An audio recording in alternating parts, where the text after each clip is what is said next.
know what is going on here. Can you guys see me? Let me go with these fucking angles again. Okay.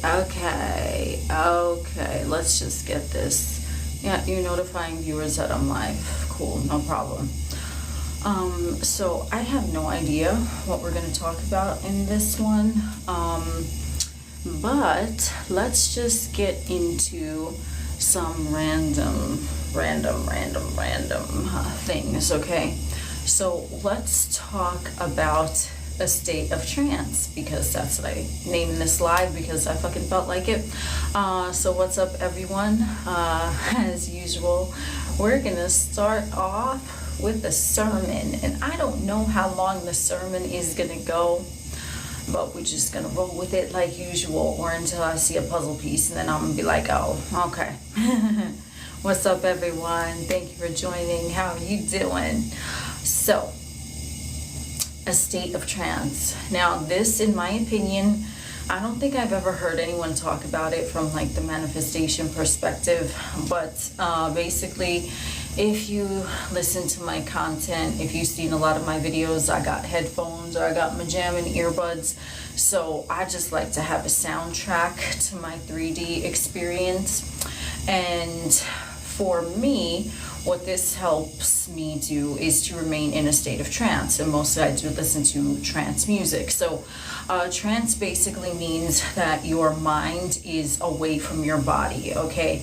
And I find this to be a very helpful way to become more fluent in your inner realm rather than what's going on the outside, simply because what you have going on in your mind matters more than anything that's going on in the 3D. So if your mind is away from your body, your mind is away from the 3D. Now, I don't mean something where you're just like, okay, you're not, putting deodorant or brushing your teeth or showering. Like, no, I mean, take care of the 3D shit, you know what I'm saying?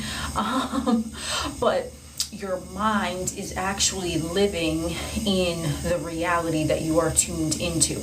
And I had posted another video about this a little while back, and it was saying something to the effect of, you can be just sitting in a room, okay, doing nothing. There's nothing around you, no feedback or anything, and your mind can just wander and create stories. And it can create stories that the room is closing in and you start to feel suffocated, or it can create a story that, wow, I can't wait when I leave my room, I'm going to go out, I'm going to do this, I'm going to do that. You're living in your mind either way, right? So depending upon where the individual's mind is at, that is what they are going to see. So you could put 10 million motherfuckers in a room all by themselves. They're in the room by themselves. Their mind is just going to start to wander to where its natural set point is, okay? So the natural set point of the mind is your dominant state. And if your dominant state is fear-based, you might start to see that the room is closing in on you.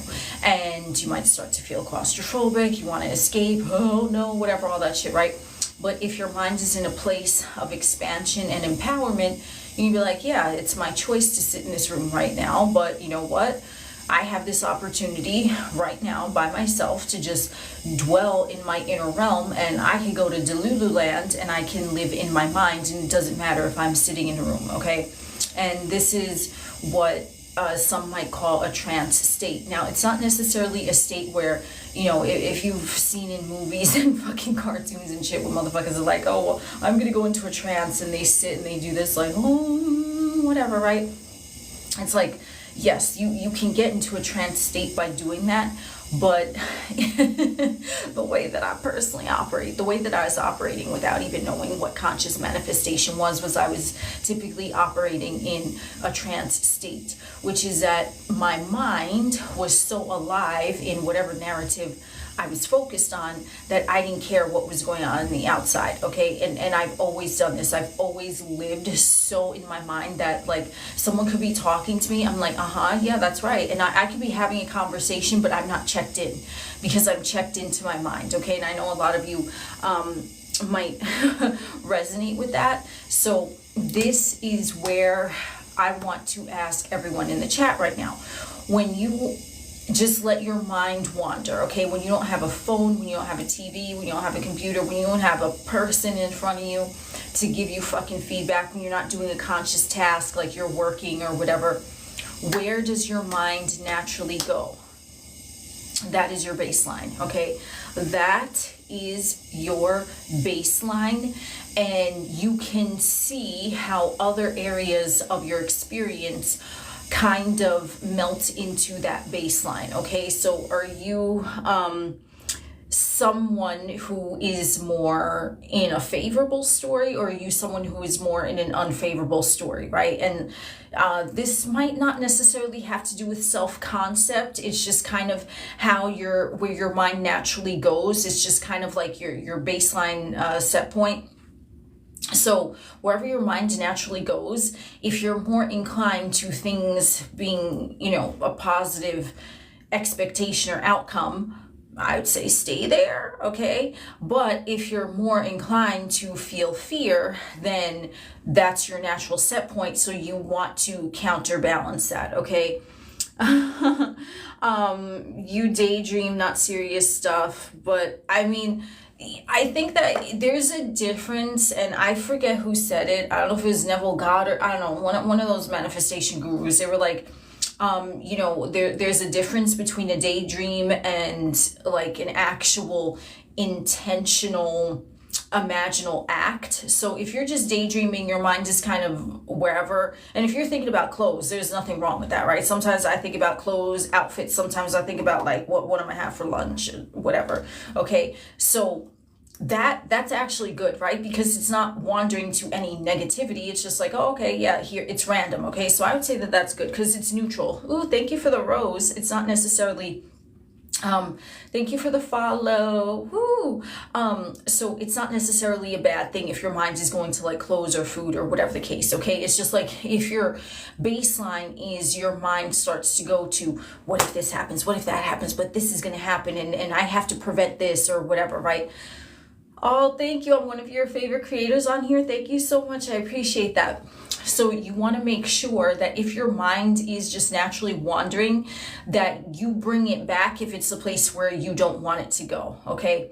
So how this works in terms of the manifestation, where I started speaking about that, is when there is something going on in your 3D, okay? How you are interpreting it specifically is the story that is going to play out for you. So if you're dealing with an SP situation, okay, and let's say you haven't spoken to SP all day, in that sector, now we're going into specific apps, specific sectors. Where's your mind going? Oh, SP must be doing this, SP must be doing that, SP must have forgot, SP must be ghosting, whatever, right? There, in that particular app, is your baseline. You feel me? Okay, so now we've taken it from your baseline where your natural set point is. Okay, so if your natural set point is you thinking about clothes and shoes and food and going to the gym, whatever, that's fine. But then in a particular sector of your experience, are you naturally going with baseline? And I'm talking like if there's no fucking feedback in the 3D, okay? It could be for SP, it could be for money. Even if you're manifesting money and there's no sign of it, where is your baseline naturally going? How is this going to get paid? Or, oh, this is already taken care of. You see, so that's what I want you to use as a prompt to see where your dominant story is for the individual sectors of your experience, what I call the apps. So if there's one particular app, let's say you're really good with health and body image and you don't give a fuck about eating a cheesecake, you're like, whatever, you don't care if you skip the gym, you're just whatever, my body is perfect, it don't matter. That's good. But if you are someone who, oh, I gotta get to the gym, I gotta do this shit, right? There, your natural baseline is in a place of fear, okay? So only you know what the fuck is going on in your apps because, you're the only thinker. But where your mind naturally goes, that's a state of trance. So basically, you are in a state of trance in that particular fucking app. You're in a state of trance. It has you hypnotized, homie. It has you hypnotized, right? Because that's where your mind is naturally going. So if you're not getting any type of feedback from the 3D, if things just are neutral, but your mind starts going to a particular story, you are hypnotized by that. Now, you can be hypnotized by something that is, you know, what you consider to be favorable. You could be hypnotized by something that you consider to be unfavorable. But, you know, that's all dependent upon the observer. But you're hypnotized. Your natural baseline is showing right now. Motherfuckers on here talk about like the manifestation, like, you know, I just posted a video about like someone being delusional or things like that. Like, everything is a delusion, okay? And you're hypnotized by the stories that you tell yourself, and then they are leading you, right? And this is an image that I seen earlier today in my mind for no particular reason, but I'm gonna talk about it because I said I was gonna talk about it because that's why that image came up. So basically, this image was, there was some fucking zombie movie, because I love me some zombie movie. Oh, I be having dreams about zombies, and I be doing things with them. You know what I'm saying? So I'm all into the zombie movies. So anyway, maybe it's a fetish. Who the fuck knows? So there was some zombie movie. It was really fucking good. I forget the title, but if I remember, probably I will, and I'll just fucking say it if anyone gives a shit. Maybe you will, maybe you won't. I don't fucking know. But anyway, so basically. The zombies, yeah, I've had dreams about zombies. I've had some dreams, some freak nasty dreams with Freddy Krueger too. Oh my goodness gracious, I'm like, ooh. Anyway, but that's my thing, you know, in case you'll not be liking the horror shit, you know what I'm saying? I like it. But anyway, so there was a movie with the zombies, okay? And so basically there was a zombie that they wanted to lead somewhere. So what do zombies want? They want like the flesh of the human, okay? So they were holding on a stick, and I know you all can picture this image. They were holding on a stick dangling in front of the zombie, but it was slightly out of reach. It was slightly out of reach. And so they're holding this piece of flesh or something, and then the zombie's just walking. But they're behind, or someone was riding the zombie, not in a sexual way. They were just riding on the back, I think. I don't know what the fuck there was some shit going on, okay? They were behind the zombie, and they were holding the stick, or they attached the stick to the zombie. Either way, the zombie kept moving forward, okay, because he was trying to grab the flesh, okay? So in essence, that gave me a visual, because I see a lot of shit in pictures, so that gave me a visual, and I decided to talk about this because it's like the way that you're hypnotized with your fucking desire, you know what I'm saying? So you're hypnotized by the thing that you have in your fucking mind, okay? Now, you can be hypnotized in a way that serves you, or you can be hypnotized in a way that don't serve you. So it's like that piece of flesh, right? It's dangling in front of you, but you're not ever gonna catch it, right? Because it has you hypnotized, okay? So there is a thing that I want you to keep in mind, okay? You're gonna keep moving towards it, moving towards the story, okay? Because if you're hypnotized by something, a part of your consciousness is tapped in there. It's just gonna automatically grab. It's gonna automatically reach it, okay? Now, the reason why I brought this up in terms of the hypnotic shit, whatever, right? Whatever's your baseline, okay? You're hypnotized by that. It's like that flesh, okay? It's a story, though. It's not you. That's why you're chasing that story. Okay? It's not you. Because if it was you, you wouldn't be chasing it. It would be a party, right? So everyone has stories, you know, for the most part, in my opinion, from what I've seen, just from what, you know, whatever. And it's a story about any particular person, an app, a situation, you know, whatever, okay? And they're just chasing it, but they're never going to reach it because the story has a hold on them, okay? And this is what I saw clearly. I don't know why it came through in the form of like a zombie fucking pic, but whatever, that's the way I fucking roll. So you're not going to chase it because you're hypnotized by it, and you don't realize that it's out of reach of you, okay? So now let's go into this from a manifestation perspective, right? If you have a story, okay, that is leading you to something good, okay? Now that's a good thing, right? It's like it caught your attention. The story caught your attention, just like the piece of flesh caught fucking zombie attention. Now zombie's like, oh, let me go this way, right? So that's good. And the story is leading you, Now how you get to eat that piece of flesh, oh my goodness, this is, where the fuck did this go? But see, this is why I go with the sermon. Thank you so much for the rose, because I don't know where the fuck this shit's gonna go. But it don't fucking matter, because we rolling, right? So pardon me, hold on. know what I'll be doing, because that's how I fucking, woo, here we go.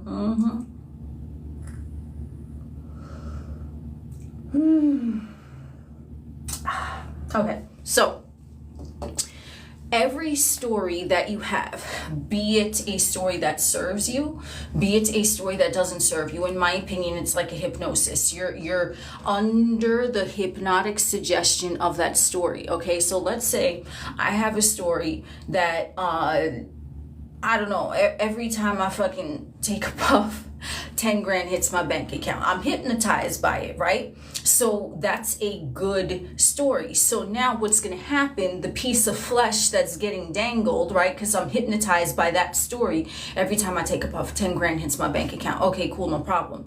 So anytime the subject of money comes up, I am hypnotized, okay, in that area dominantly to look, ooh, 10 grand, ooh, 10 grand. Is there another 10 grand? Is there another flesh I can follow, right? Because it's a program that I have in regards to that particular thing, okay? Now, let's say someone has a story that is not serving them, okay? So relationships, let's go with that, because a lot of motherfuckers be on the SP journey, so I'm gonna just throw that out there.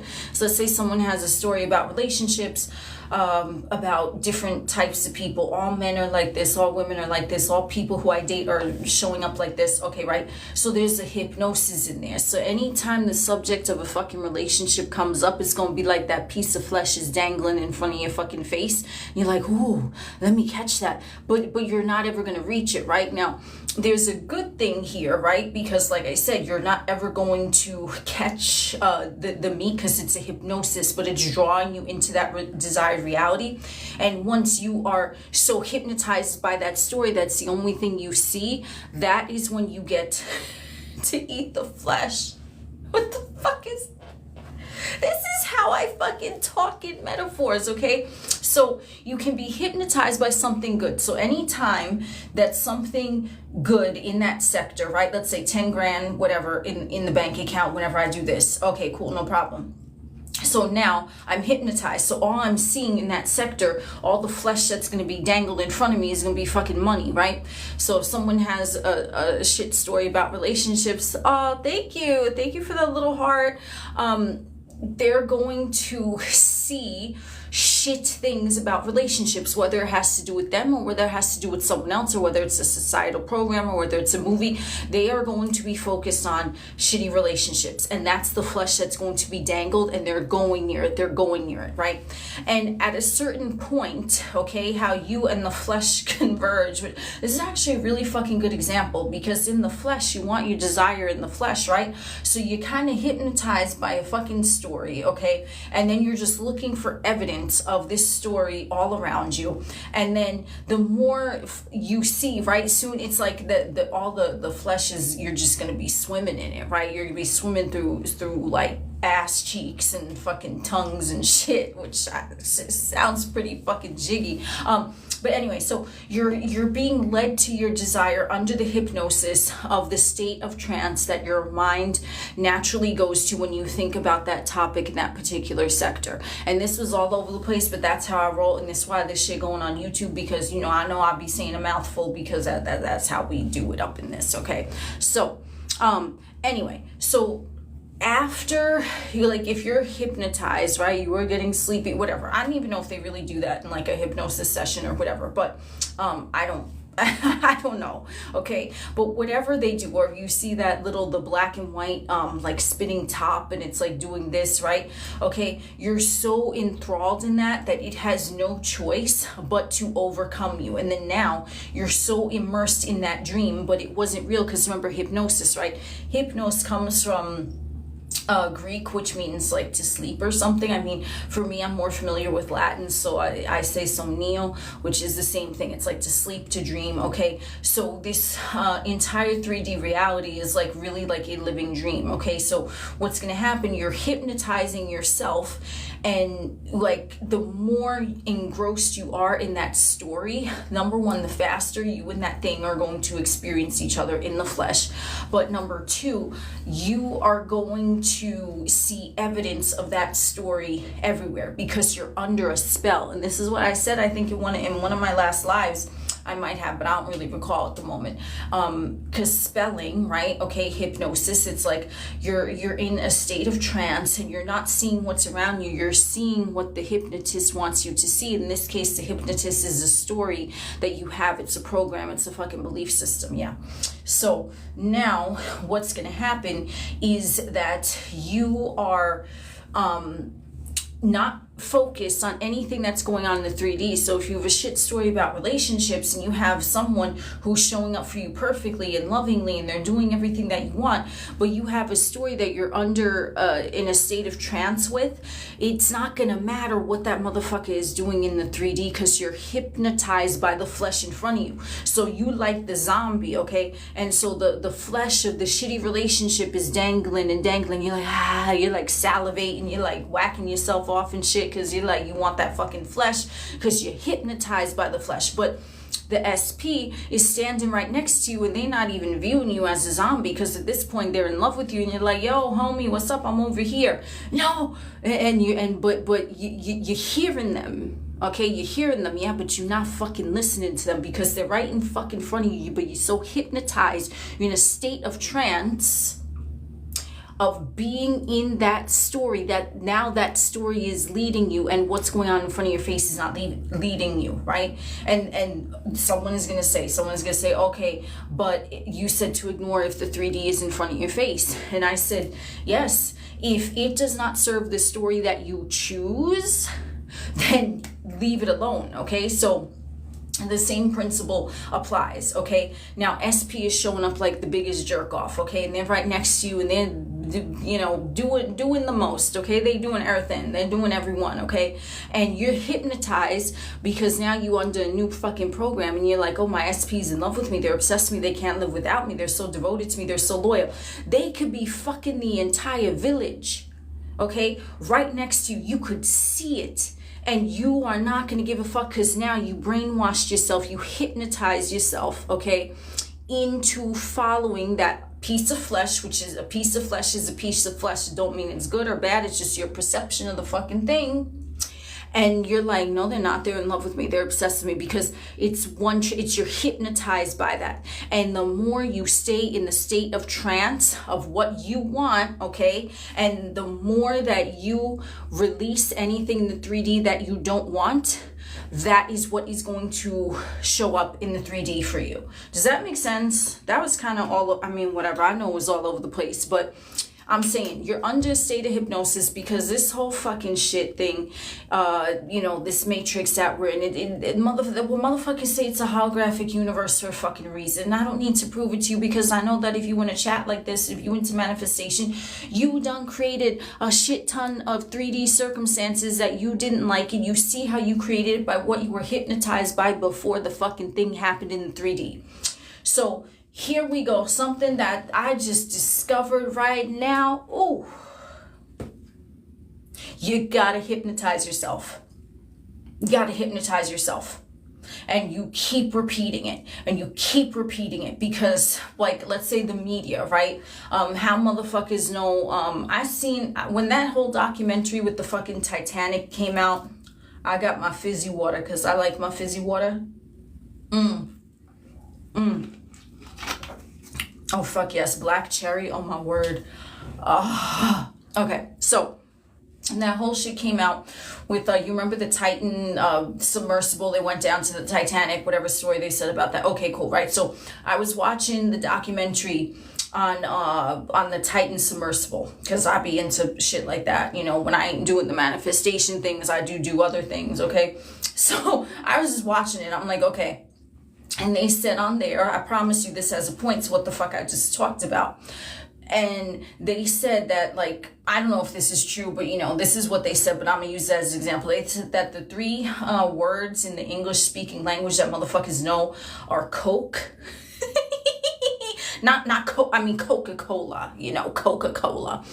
God and Titanic, okay? So, why is that? Why is that?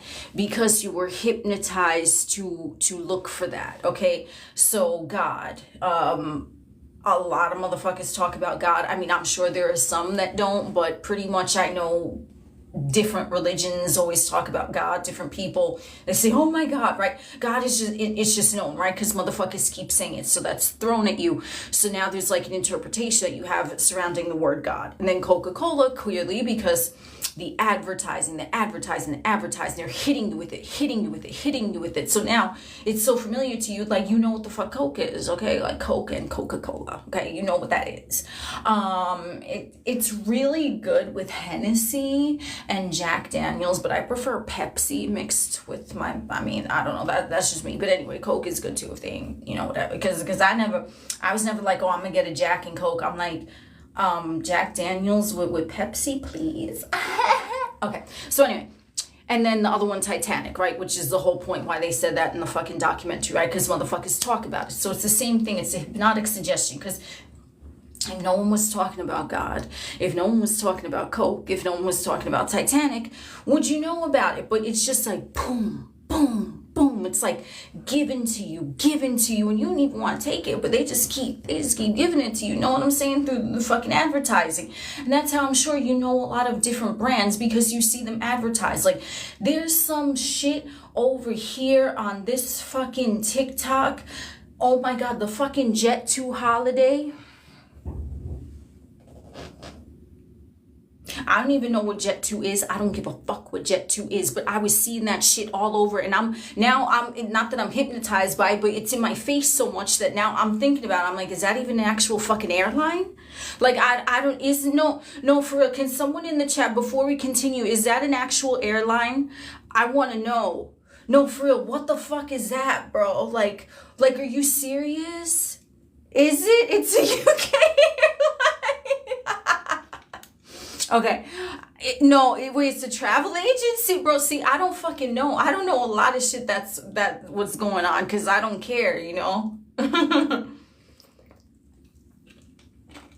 Oh, so it's like just British? Because I thought in the EU, like, the Spirit Airlines of the EU, I thought was Ryanair, but I mean, I don't fucking know. I haven't been on Ryanair. I haven't been on Spirit. I just thought, like, okay, so Jet2 is kind of like one of those. Jet2 holiday. Like, I'm like, what the fuck is this shit? Like, why am I seeing this? And it wasn't annoying me to the point where, like, oh my God, but I'm like, yo, what is this? Like, to the point where you see it hypnotize me just enough that I'm curious to be like, okay, is that like a Spirit airline? Is that like Ryanair? Like, right? But would I have known what that was if I didn't see, my feed inundated with it? No, I wouldn't. So that's how you install beliefs into your psyche. It's like a hypnosis, and then the more you repeat it, it's just going to start to become natural. And that's how you, and the thing that you are hypnotized by, because this is a lucid dream, you're hypnotizing yourself in the dream state, right? Like, your mind is away from your body, so you're not looking at anything that's going on in the 3D. You're just looking at whatever you want to see, but you have to keep boom, boom, boom, giving that to yourself. And then pretty soon that's going to be all you think about. So, yeah, I didn't know what that Jet2 holiday, I mean, I don't even, like, I've still been seeing, like, I think it was last week or the week before, I was seeing, like, a butt ton of those. And I was like, really? Like, really? Like, what the hell?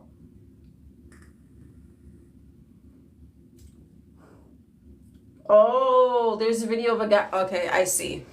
Well, oh my God, Love Island. That's another one. That is another one. Am I from New York? I don't know what gave that away, but Born and Raised, tell me. What, hold on. Oh, Love Island. No, that was another one that I kept seeing, but I had no interest in that, because I'm just like, okay, whatever. Like, I'm just like, I know that's a reality show, or maybe it isn't, because I don't know. I really don't pay attention to pop culture, to be honest. Like, I mean, unless it's like in my face. Yeah, Jersey and New York have like similar, it's like, I mean, North Jersey. I don't know, South Jersey is very, very different, at least in my opinion. But North Jersey is similar swag to New York.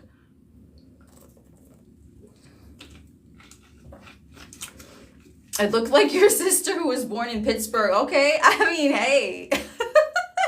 Okay. I mean, it's still the East Coast, you know what I'm saying?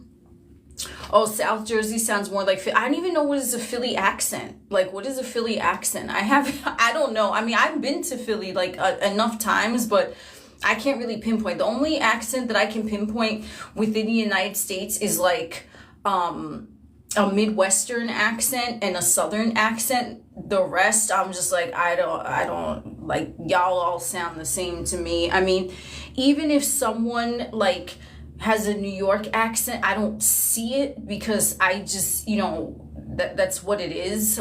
For me, it's just natural, but I don't consider that an accent either. So, I mean, okay, where was I even going with this? I was talking about the Jet2 holiday and hypnotizing yourself. So that's what I'm saying. If you, and that's how you program yourself, okay? So it's like you're hypnotizing yourself, and then the hypnosis becomes real because this Matrix playground, in my opinion, is just, it's like a living lucid dream, okay? Boston accent, yeah, those are pretty prominent. Those are super fucking prominent. Oh my God. The default English accent is Australian. I love Australian accents. Oh my, like, man, me in Australia, I wouldn't even wear panties. I'd be like, hey, what's up? I love an Australian accent. I mean, on a man, not, I guess it sounds good either way, but I'm just saying Australian accent. Oh my God. I'm like, hi, how are you doing? Woo. Anyway. So yeah.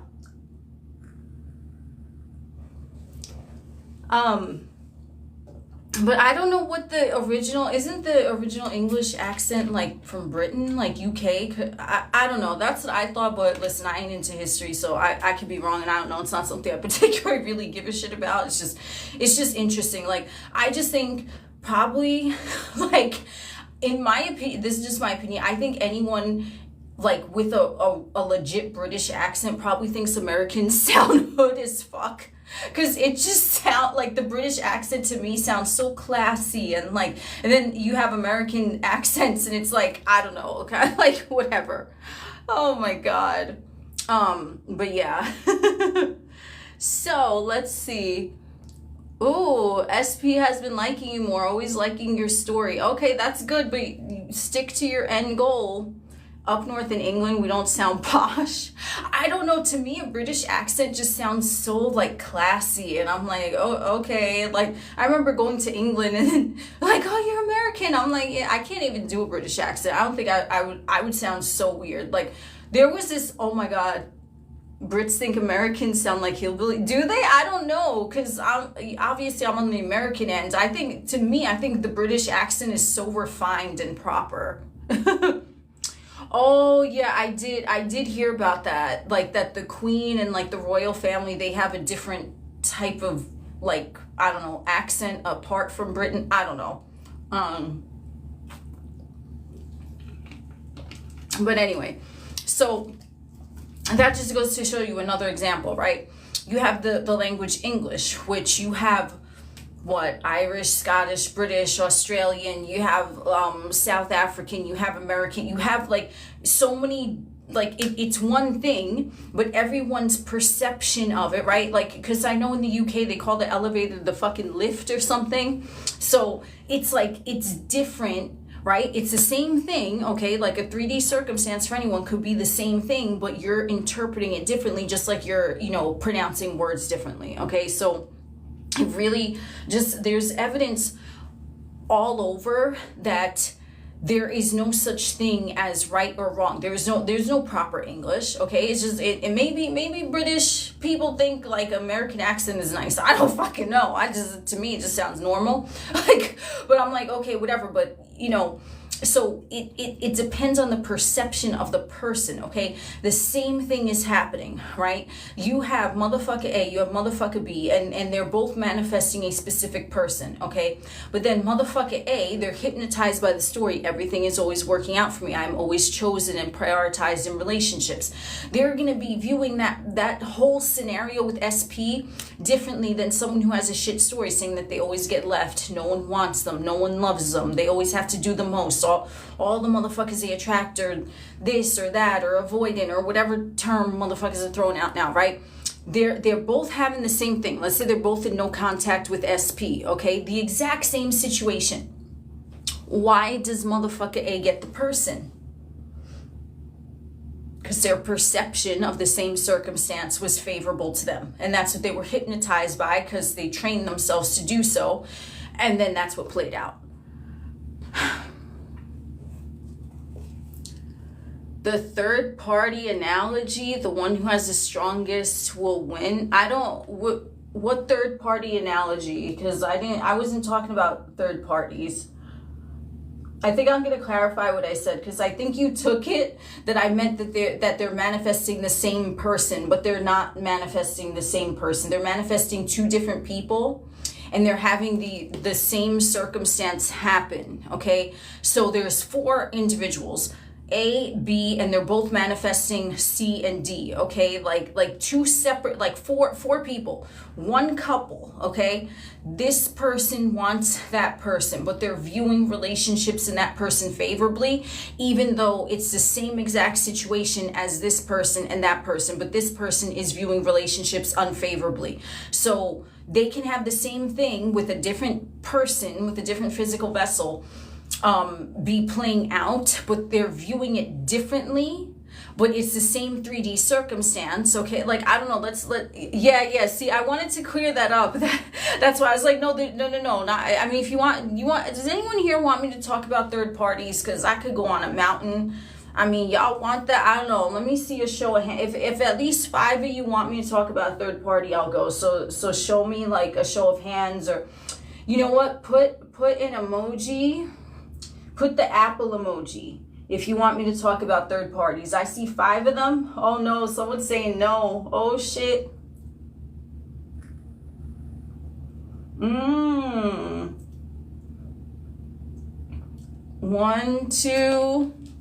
You don't want third parties. Well, no one wants a third party, but okay, so listen, if most of you are saying they don't want to talk about third parties, then I don't know. There was just a vote in the chat, so people don't want me to talk about third parties, so I'm not going to do that. So everyone tell me what you want me to expound on. I'm going to take whatever comes up the most.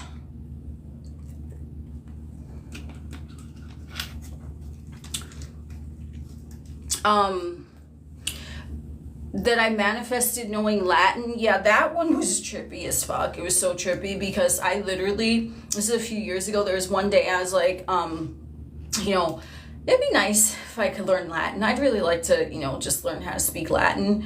And then I didn't think about it again. I literally just, it was like a fucking fart in the wind, okay? I just thought that. And then a month later, I was just doing some random thing, and then like this phrase came to me and I saw it in my mind spelled out, and I'm like, what the fuck is this? And it was like a legit fucking like phrase in Latin, and like not a common phrase that would be in like a Bible verse or like in some fucking museum. It was like it was so specific to me, and I said, what is this? And I typed it in and it said Latin. And because I know what language it was, and so yeah, that's how that happens. So sometimes when I channel, I start channeling in Latin and I don't even know what it means, and I have to look it up. It's very wild. But Latin also helps me to understand the manifestation better, because a lot of the English language, you know, because I'm familiar with the English language, 50% of it, I believe, I'm not entirely sure, so don't quote me, but 50% of like English words are based off of Latin, and 50% I think are based off of Greek, and then, you know, you have the English, the old English, whatever. But yeah, so that's what I heard. So that's how that happened. Okay, who wants me? Okay, I'm seeing manifesting marriage and I'm seeing movement. So I mean, guys, okay, the thing is with manifesting marriage is very, very simple.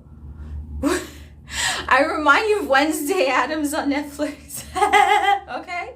I'll take that as a compliment. I mean, I could totally see that because that's how I was when I was like a child. I was like that. Like that's me. Or a version of me.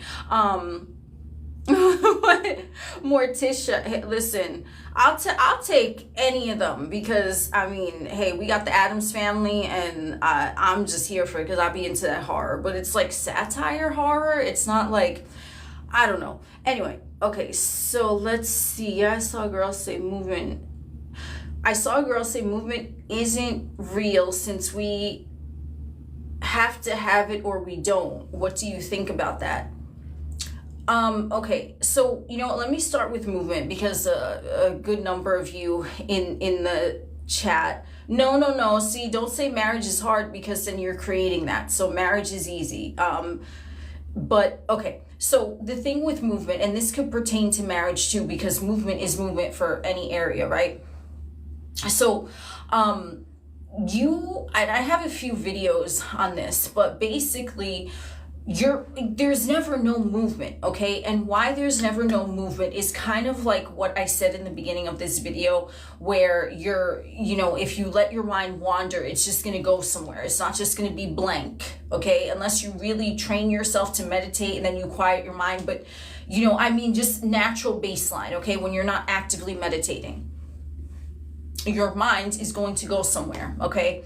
And that is the movement. You are the movement. You are the only consciousness. You're charging up what you see around you by your attention on it. So there's this fucking quote that goes something like, if a tree fell in the woods and no one was around to hear it, would that tree still have fallen, right? Because technically, if there's no observer, how can you say it fell? Maybe it was just like that for whatever reason. I don't fucking know. You know what I mean? Maybe it's a prop tree that someone dropped there after filming some shit, okay?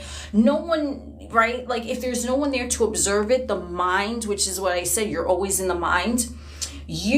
What is happening is that you are the movement.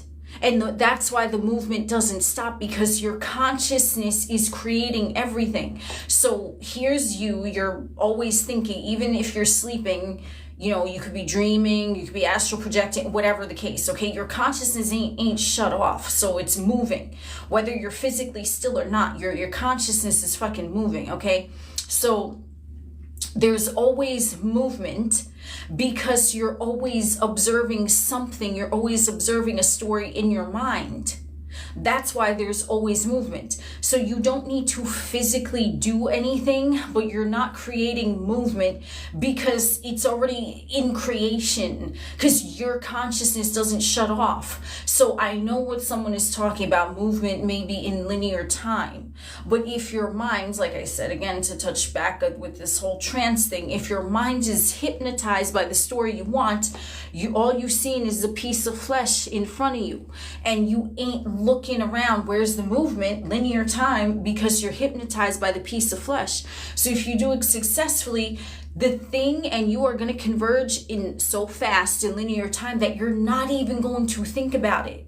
Like, this whole year 2025 to me has been like going by, right? Because I've been in the fucking moment, okay? I'm not counting, when is this holiday coming up? When is this person's birthday? When is it, right? I'm just in the moment. So it's just moving because I'm doing things. So the more, and this is why I tell you, anyone who's focused on time and movement, okay? Because, you could be doing everything correctly, but if you still focus on time, you're not fully in the state of having it, because the state of having it is not saying when is it going to get here or where is there movement. It's just in it. It's hypnotized. It's one track minded. Like, are you getting sleepy? Whatever the fuck that shit is. Okay.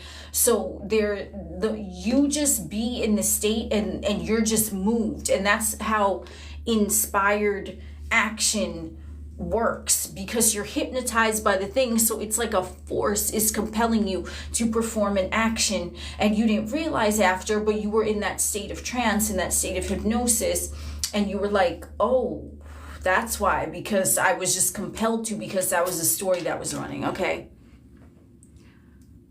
Nothing can move unless observed. Okay. I could see that.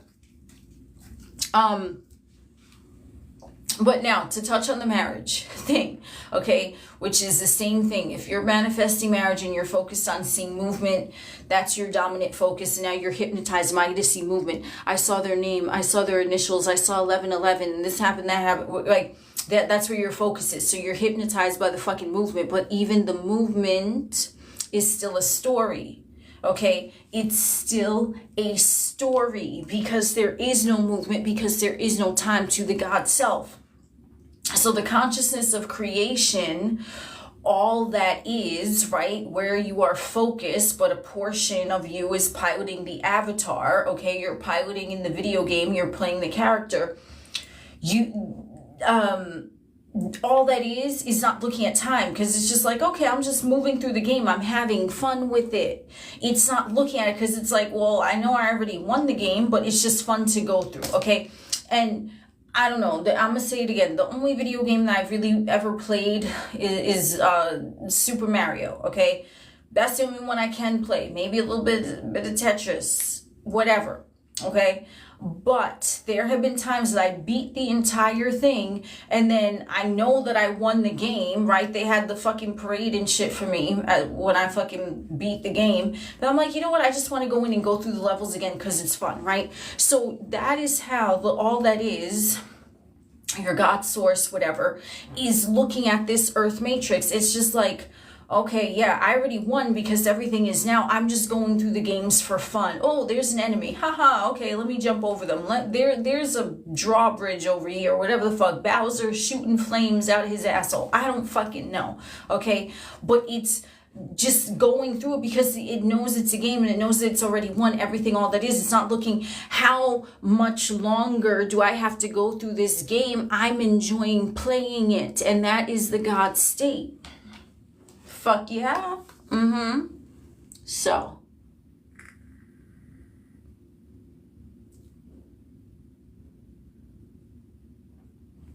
Yes, just for the experience. I agree with that.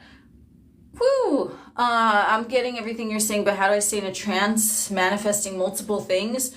What I would do, if you're a visualizer, I would visualize just like a short clip. So let's say you're visualizing a home, your perfect body, and an SP, okay? If you're a visualizer, you would be like, oh, I'm walking into my new home that I love. You would see it. Then there would be a mirror. You turn around. Ooh, and I'm feeling myself too. I look Jiggy Prime. And then you would see your SP waiting for you in the home. Hi, baby. I'm so happy that we're finally married and together. I love you, right? Boom. Make it, meld all of them together in a scene. Okay? And visualize that as often as you fucking like. If you're not a visualizer, then you would make an affirmation. I'm living in my dream home, wherever it is, okay? If it's a city, if it's a town, if it's a very specific house, you would say that. And then you would be like, and I have my dream body, and my SP is fully in love with me and committed to me. You would just write down something if you can't visualize it. Don't fucking, all that's good. You do it every morning when you meditate. Hell yeah, that is the way to go. So, if you can't visualize, you don't need to try to force yourself to visualize. You would just think of what you want, and you would write it down into one affirmation. I'm living in my dream home. I have my dream body. I'm with my dream partner, and that's it, right? Yeah, add money to the city, add whatever you want. I mean, if you're manifesting multiple things, I don't know what everyone in here is manifesting different multiple things. So you would just, go just place something where all of them are melded together as if they are already done, because they are, and stick with that.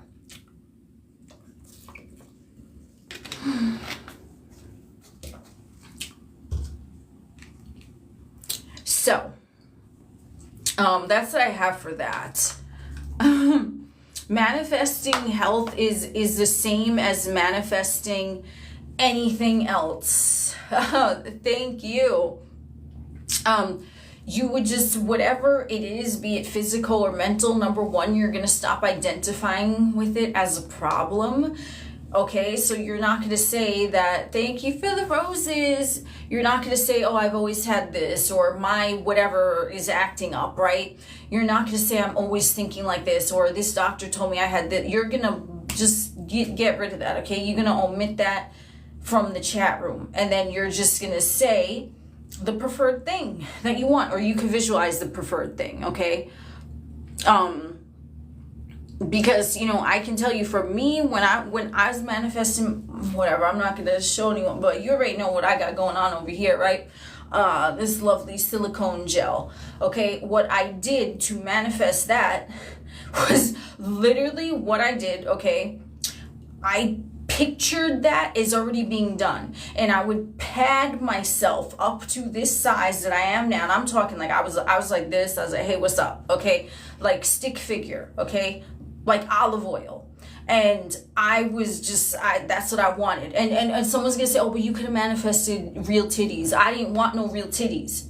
I wanted me some silicones, and I got me my silicones. But I'm gonna tell you what I did, okay? With just physical vessel for me. I padded myself up, and I wouldn't go out like that. Like, cause motherfuckers, I mean, not that you should care what anyone thinks. If you want to go out like that, you know, whatever, with a fucking tube sock in your fucking drawers, if you're manifesting that, then hey, by all means. But if a motherfucker saw you yesterday and then they see you, you know, tomorrow, and they're like, what happened? And you're like, oh, it's a pair of socks, homie. Like, okay, I don't know, whatever. If you can handle a question like that, fine. But anyway, I padded myself up to this shit where I was like this, right? Like overtly whatever cartoonish titties, okay? Because that's what I wanted. So I padded myself up. And I would just see it. I would see it. Thank you for the roses. I would see it as already, yes, olive oil. So I would see it as already done, because I was getting the visual in real time. And what I always do when I manifest, for me, has always been, like I said, trance music in my earbuds, which I'm listening to right now because it just gets me in the zone. And trance music, I believe they did like a scientific study on it, like it's supposed to put you in that state, just the way that the beats are arranged or something. I don't know, you could look into it, okay? I ain't an expert on that, but I was like, oh, no wonder, because I always like trance music. So before I knew about manifestation, I was padding myself up to the size I am now, and I put on my fucking trance music. I would go in the mirror, I start dancing around like I love my big fake titties, and I'd be feeling myself, because I'm like, damn, okay? And I what I did, I researched what is the method that they whatever, you go for the surgery, like where do they make the incision, like what's the process. So then I was like, okay, they're gonna make the incision here, they're gonna put the implant like that, this is what's gonna happen. So without knowing what manifestation was at this point in my life, like I just at that point I was just assuming I'm psychic.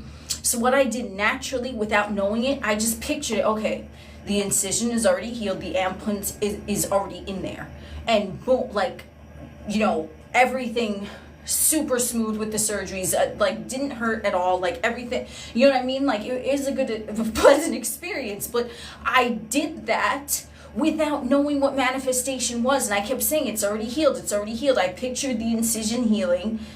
Boom, what do they say? Oh wow, like your incisions are healing super fast. How are you walking around so fast? Like boom, right out of the surgery, I'm walking around. Okay, like, I mean, yeah, I was a little fucking out of it, I ain't gonna lie, but like it was good, because before I went into it, I already saw it as healed, and I saw myself with it.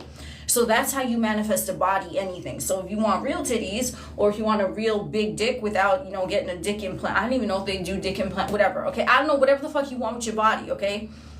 If you want to, you know, if that's something, right, like that you can do, where you can physically add that to yourself, like let's say I don't know, you want a different hair color and you put on a wig or some shit, yeah, do that, and then see it, and just like, I don't know, that's what I did, and then that's what fucking happened. So what is going on in the chat? Oh my god. Okay.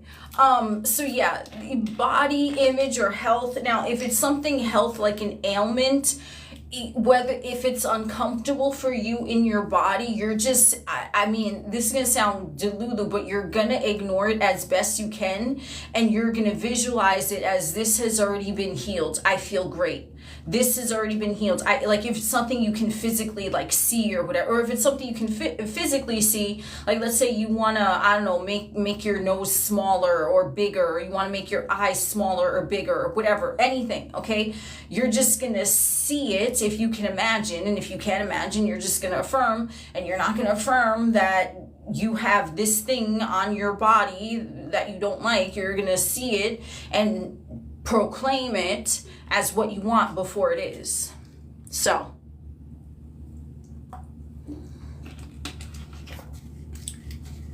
if you want to manifest being in a throuple relationship, then you're going to either affirm for that or you're going to visualize it.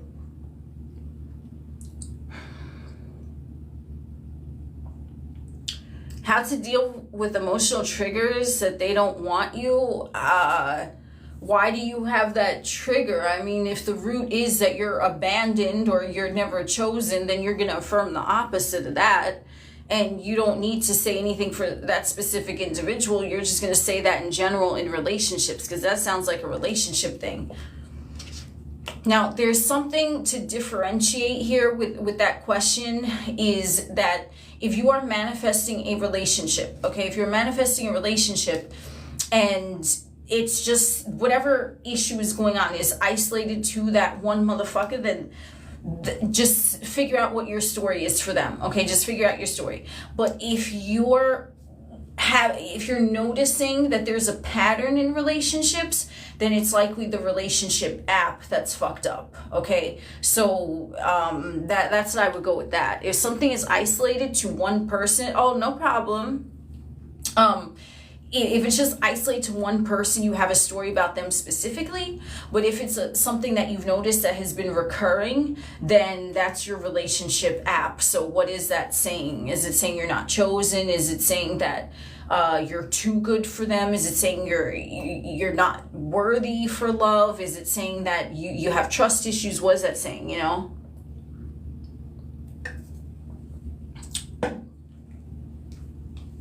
For money manifestation, do you need to imagine where the money came from? Hell no.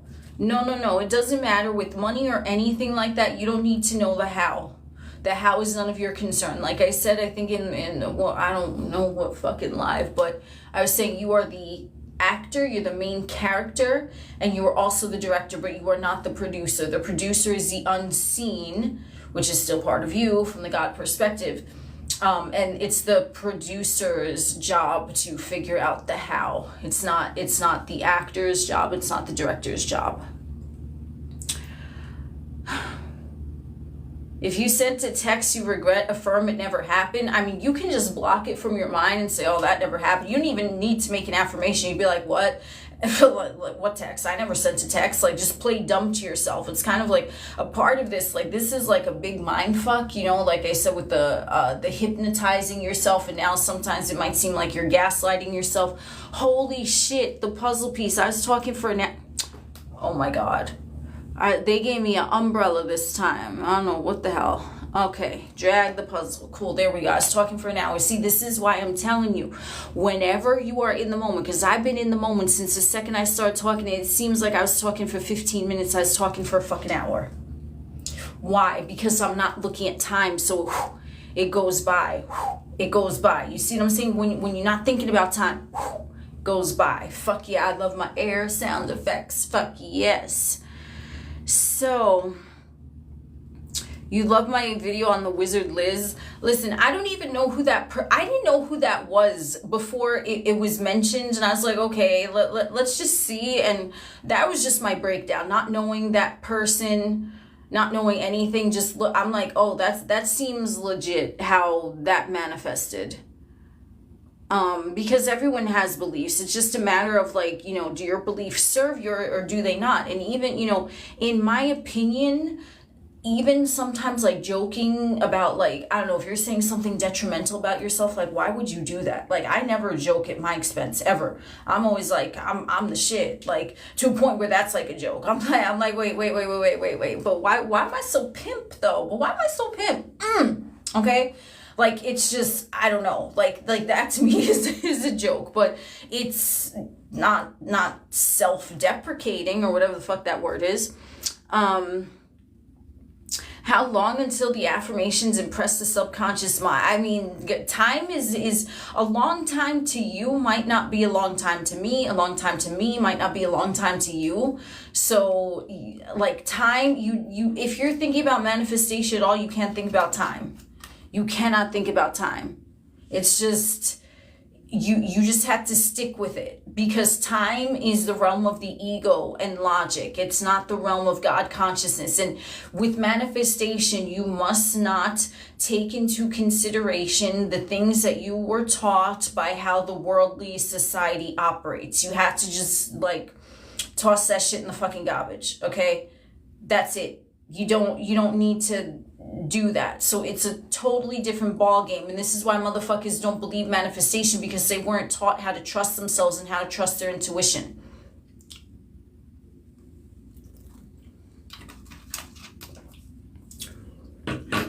When do I usually go live? I don't have a schedule, because I was just saying about time doesn't exist. So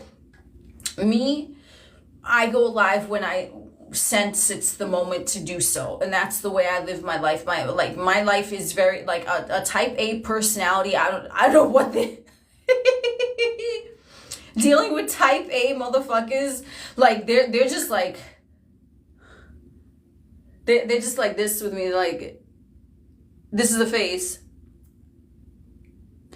and I'm like, what? And then just they don't say this is like they're astonished. I know I'm astonishing, but yeah, so I don't do no schedules or nothing like that. I mean, I do schedules for like random shit. I mean, I guess earthly duties, like, you know, like I'll schedule to get my lashes done and my nails done and shit. But typically I don't even do that. Like, you know, a lot of places are like, oh, can you make an appointment 2 weeks in advance? Fuck off with that.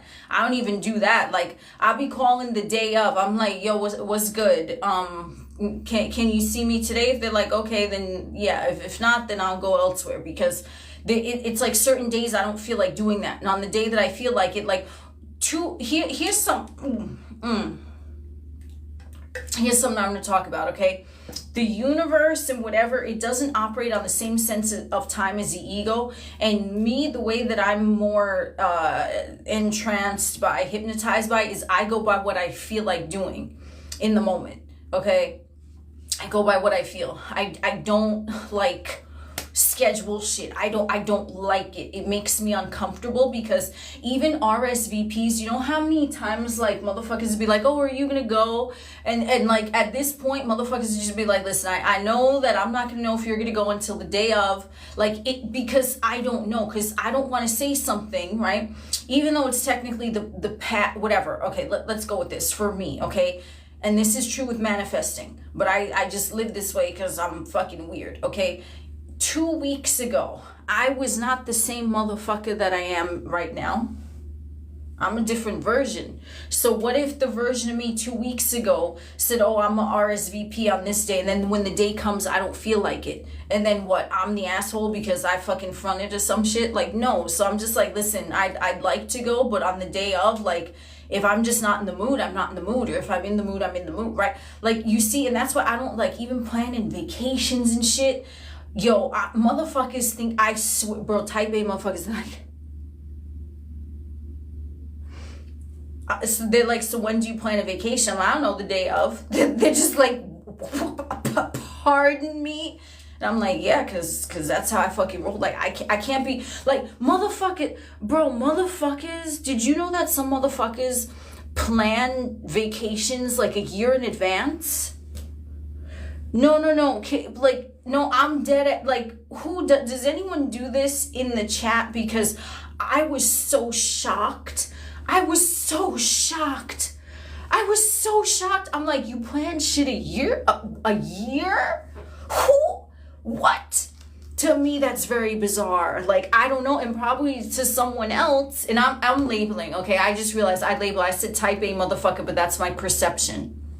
It doesn't mean that it's true, but it's my perception. Someone who is a type A, I always connotate it as someone who is more like rigid, by the rules, by the book. Let's get this organized. Type B is more just like carefree, like, oh yeah, it'll get done when it gets done, right? So whatever. But that is, I did label it. I just noticed that. But you guys know what I mean by that, okay? Like, there are some individuals that they just prefer to have a schedule. I'm like, my dude, you planned a vacation a year. Oh, but things are cheaper, and what if it's sold? No. And I'm gonna tell you some things, okay? The times, Okay, I'm gonna tell you something about me, the way that I live my life. This is because I talk about it, but I don't just talk about it, I be about it. Okay, so for me, it is uncomfortable to plan things too far in advance. Like, I'll have an idea, okay? I'll have an idea. Oh, I'd like to travel to this place, but it's loose, okay? It's loose, legit. This is what happened, okay? This was one time, last time I went to Vegas, okay? I just was thinking, okay? I was just thinking. I saw this thing on TikTok for the Meow Wolf or whatever it is, and it's like this grocery store, but it's not really a grocery store. It's kind of like this little fun house type of thing, whatever, okay? So I saw that randomly on TikTok, and I was like, oh, that looks fun. I wonder where that is. I'd like to go, but I didn't even look. I did not even look where it fucking was, okay? That was fun. I'd like to go. No plans, no nothing. That fucking same night, my fucking homie called me like, yo, you want to go to Vegas? And it was so random. And I was like, yeah, sure, when? And they're like, a month. I'm like, a month from whatever, okay? I don't care. I mean, a month, I'm like, all right. And they're like, yo, but are you going to go? Like, are you going to let me know? Because whatever. So I'm like, yeah, fine, you know. So then I didn't look for this again, the Meow Wolf. I seen another video on TikTok, I guess because I engaged with the first one. Like, I looked at it for a little bit. It said, Meow Wolf, now in Vegas. I said, there, right there. No plan, nothing. So I said to my homie, I'm like, yo, you want to go to this Meow Wolf thing? And they're like, all right, like, whatever, okay? So it worked out, but I didn't plan it and I didn't think about it. It just came to me.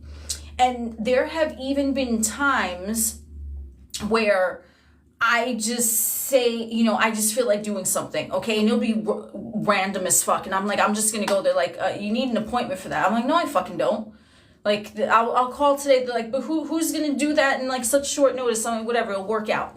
Boom, it'll work out. But the times, and just based off of like perceived past that I've planned something or I've tried to organize or tried to be not in the moment, like, okay, well, this seems like a good idea for me to do that. It just didn't work out in a way that I would have preferred. Okay, so for me, it's been like experience that things for me just work better when I don't plan them, when I'm not expecting them.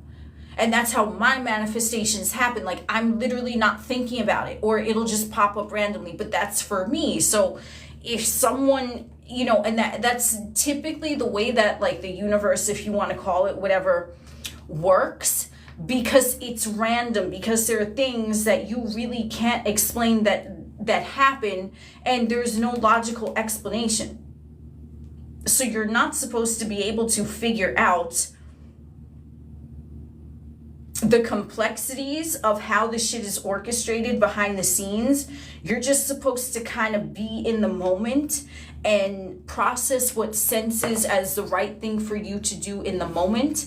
And if the right thing for you to do in the moment is, you know, stay on the couch and doom scroll, then that's what you do. Like, you know, there's been some days I'm like, I don't feel like going and doing anything today. So I don't go and do anything. I don't force myself to do something that I don't want to do, because it's not going to turn out in a way that I perceive as favorable. You know what I mean?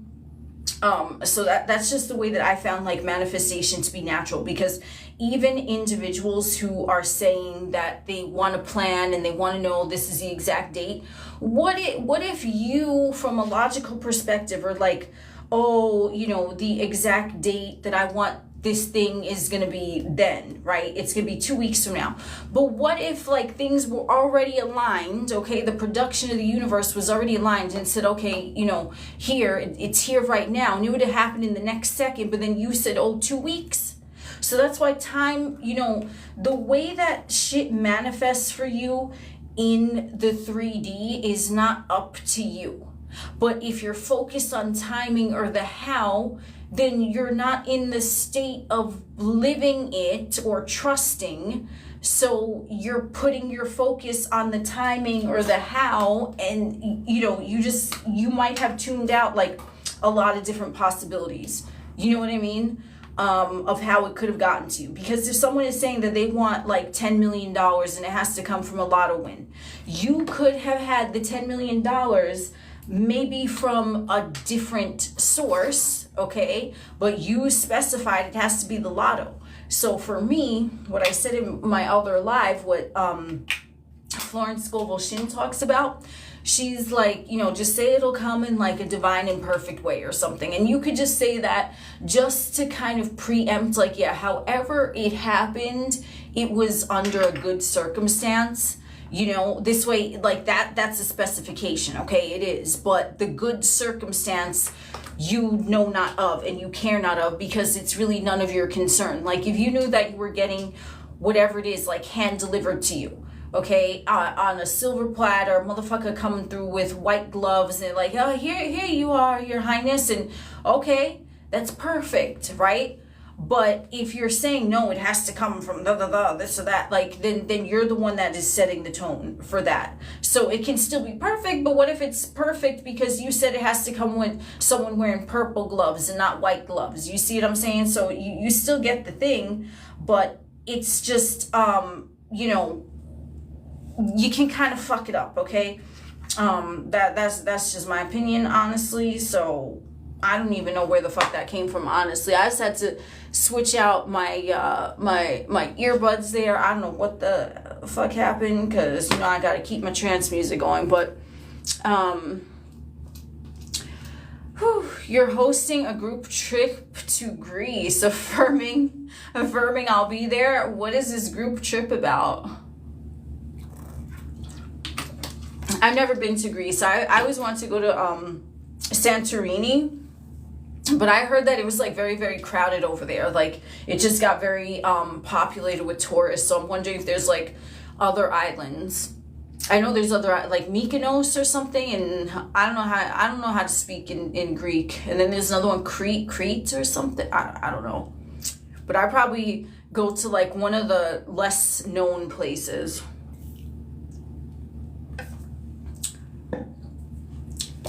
Living in human conditions when being God of your reality can get annoying. Okay, that sounds interesting.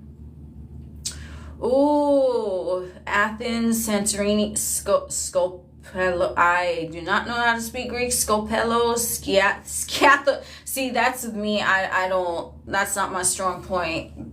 Pronouncing words, but thank you for sharing that.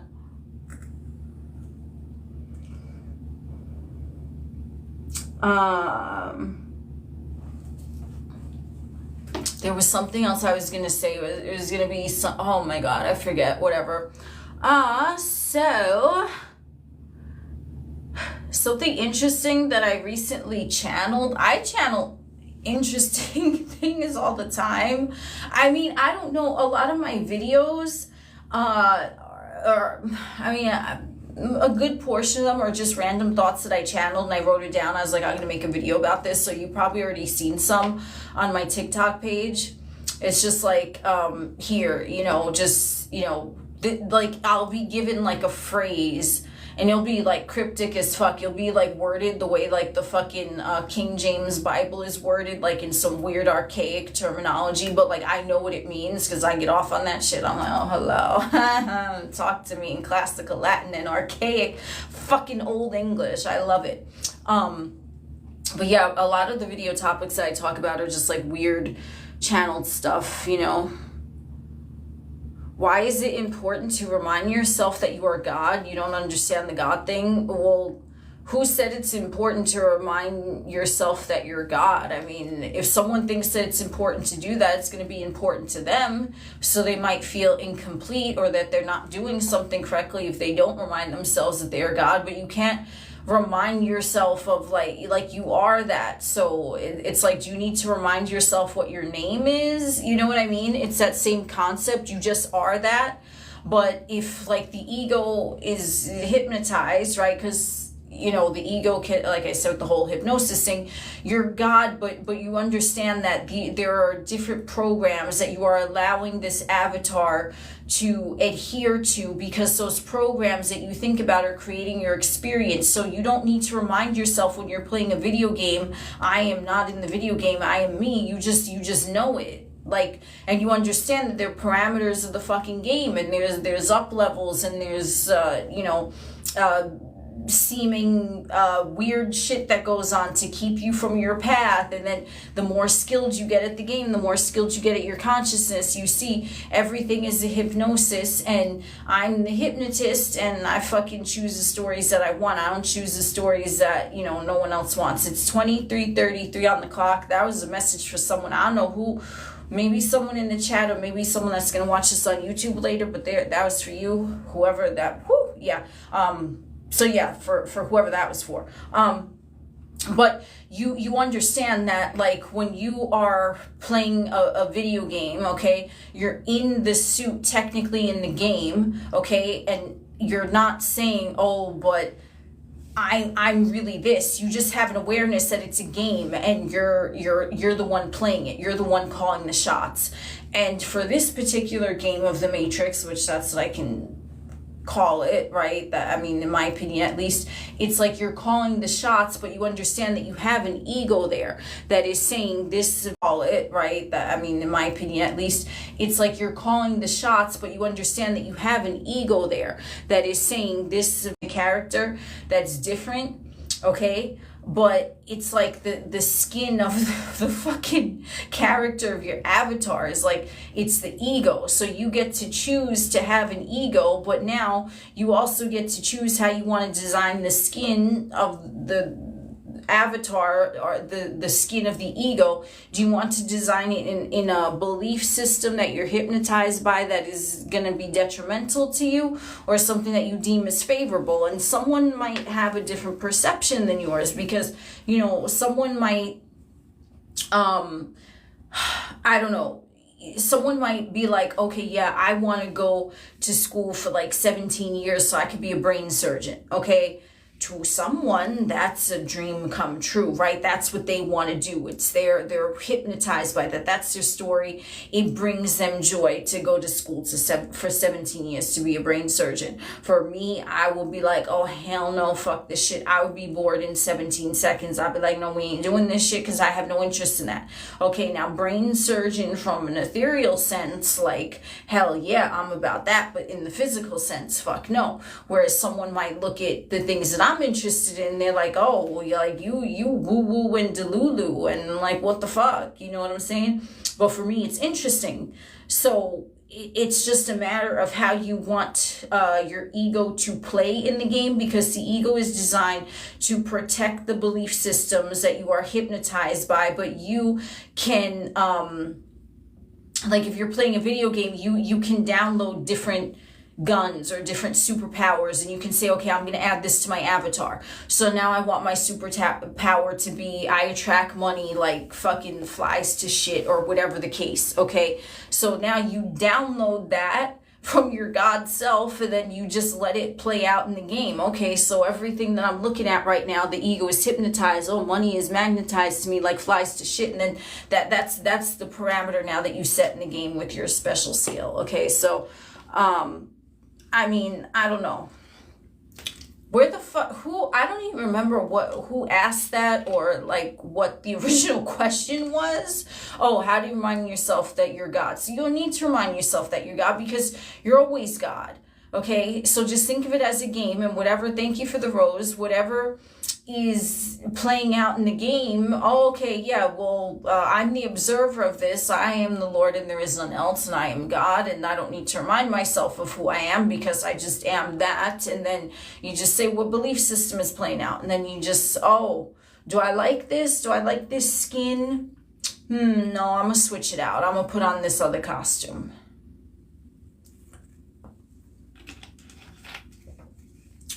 Thank you for the roses. Woo! So that's just my opinion, but I mean, how can you manifest your dream to reality with your consciousness? If you want to check this video out, which will be on YouTube at a certain point, I went into this whole thing about hypnotizing. You're hypnotizing yourself. So it's really just about how you're looking at everything in the 3D. So the first thing I would suggest is monitor your thoughts. Are you looking at the 3D from a place of fear, or a place of neutrality, or a place of contentment? And then you start assigning everything, no matter what, the best possible meaning that you can. And the puzzle pieces will start aligning themselves, okay? So that's how you start with that. But I mean, I get into it a little more in totally the beginning of the video. So if you want to look at that for when it's on YouTube, feel free to, you know. How do you maintain certainty in what you want when the 3D is different? You stay in the state of hypnosis. You have to stay in this state, like, because I say this about like fucking everything, but like the key ingredient of this is trust. And you're not trusting the 3D. You're trusting yourself, and you're trusting the story that you have. And once you trust yourself and the story that you have in your mind more than you trust the 3D, it's just going to be certain. You're not even going to care, I promise you. You're going to be at such a place of just neutrality, like, okay, a 3D circumstance comes up, okay, like, because you're not entertaining it. It's like I'm sure many of you can relate to this in the chat, when someone was interested in you and they were just on your shit and on your shit and on your shit, and you had no interest, so you're just like, oh, this again, oh, I got a text from them again, okay, moving on, right? It's like that. It's like you're showing the 3D no interest because you're like, I'm not interested in that. That's not what I want. So you're not going to fight with it, right? If let's say someone wants to get with you, right? They think they know you're God because you are, but you just ain't feeling them. And they're like, you know what? I know that this motherfucker ain't for me. You're God. You decide that motherfucker ain't for you. But then they keep on. You're just like, no, like, I have no interest in this. Like, you're not going to care. You're not going to likely fight with them either, like, oh, fuck you, leave me alone. No, you're just gonna be like, oh, I don't care, or you'll just, you know what I mean? You're just not checked into that. So that's how you would want to be with the 3D. It's like a motherfucker trying to get with you and you're not interested, but you're not fighting with it. You're just like, okay, whatever, I'm not interested in that. You know what I mean? So why are you gonna give it attention if you're not interested in it? And someone is gonna come in here and say, you know, they're going to say some shit like, oh, but, you know, you're talking about like, why would the person manifest you if you're not interested in them? And like that's a separate thing. I was just using that as an example. It has nothing to do with manifestation, even though it does. But okay, now let's say, because someone is probably going to ask, what if someone is really into you and they are manifesting you? They cannot manifest you unless you are saying they are manifesting you, okay? So if someone has a crush on you, but you're not interested, what I would suggest is just be like, they finally left me alone. Oh, thank God. They finally got with someone else. Oh, they're so much happier elsewhere, right? Like, you would just tune that out, okay? But they cannot manifest you unless you are saying, oh, but what if someone is manifesting me, but I'm manifesting this motherfucker? Who's gonna win? Like, there ain't no fucking battle because there ain't no competition, because there's one God, and that's you, because you are the only thinker, you are the only observer, and you are the only one who is painting a perception upon things that are going on in the 3D. So there is none else. I am the Lord, and there is none else. Do you see what that fucking means? There is no other motherfucker. So if you notice, oh wow, this person wants to get with me. Of course they do, because I am love and I am God, and I just attract, you know, admirers like magic. But I know that this person is not for me, so they're happier elsewhere, and they finally, you know, left me alone. That's it. They're not manifesting you. But here on the other end of the fucking spectrum, if you are manifesting an SP, you're not going to say that you're manifesting them if you don't want to. You're going to say, I'm the Lord and there is none else, and my SP is manifesting me, motherfucker. Because why wouldn't they, right? So now if you give them the power to say they want me so much that they're manifesting me, they're looking at law of assumption content to manifest me, like they're getting high off of my fucking pics, fuck yeah, right? then that's what is going to play out. Do you see what I'm saying? But then you want to be careful that you're not like, oh, but what if they manifest me to be more obsessed with them and then like they have the upper hand? No, because that's still coming from you, because you are the Lord and there is none else. So I think that cleared up some of the shit with the whole SP thing, because you know, no one is consciously manifesting in your universe unless you give them permission to. And if you give them permission to, like it is, you know, an SP that you're saying, yeah, they're manifesting me, you're just going to say, well, they're manifesting me because they're so in love with me and they know I'm the most fabulous thing to ever cross their path, but they don't have power over me in my universe. But I think it's cute that they're manifesting me. I'm kind of, I'm flattered. Oh, my SP is manifesting me. I'm so flattered. Of course they are. Hello. You know, you could look at it like that.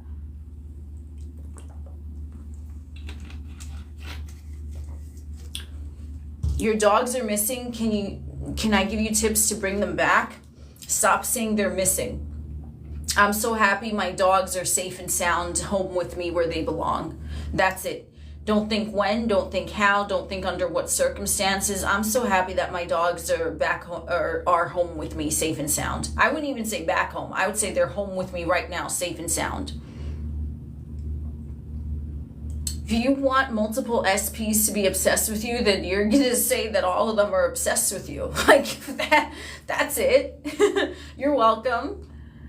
Yeah, that's it. You're just going to say that all of them are obsessed with you. Is our consciousness God? I'm new to this. Well, it's really up, you know, it's up to your perception, because, you know, people in this community, they call God and consciousness and universe, and so it's like it's used interchangeably. So whichever one of those, you know, you feel more comfortable with. But yes, like your consciousness in and of itself is what's creating, but some people use the term God or universe or the all or whatever. So it's all the same thing. It's the player of the video game, the one who's observing it, you know, that's just what it is.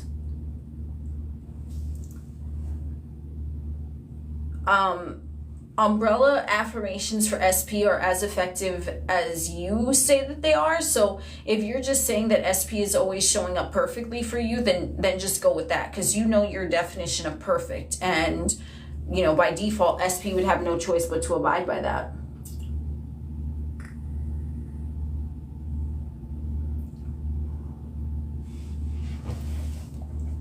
And I think, you know, umbrella affirmations, they could be beneficial with like just even one statement. Everything in my life is perfect. Each moment becomes more amazing than the previous, whatever. Even if you're just saying something like that, everything always goes my way. Everything is always unfolding perfectly for me. I am always being shown how I am in control and I always get what I want. Even that one statement can go for every area, so you don't need to memorize like a million affirmations, you know?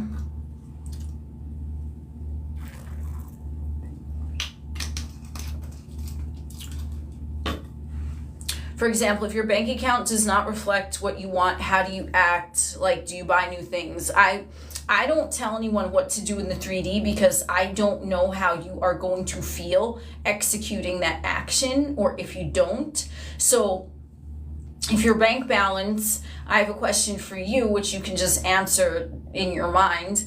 If your bank balance is not reflecting what you want it to, and then you see something and you're like, yep, this is the right decision. Like it feels natural and it feels like you're guided to purchase that item, go for it. But if it's like, should I do this? I don't know. Like, then it's like, okay, you know, you can look at it from a place of fear, or you could look at it from a place of, is this my ego telling me that I'm, you know, not the identity of the person who can afford that, right? So there's a lot of nuances to it, which is why I don't tell anyone what to do in the 3D, because I don't know the reason why you would or would not purchase the thing. If you're just going about it and you don't think about it, likely that's an inspired action, which is just going to come naturally. So if you're meant to purchase something, the way will be made for that thing to be in your possession. Do you see what I'm saying? But if you're thinking about it from a place of fear, Do I just put this on the card or whatever? You know,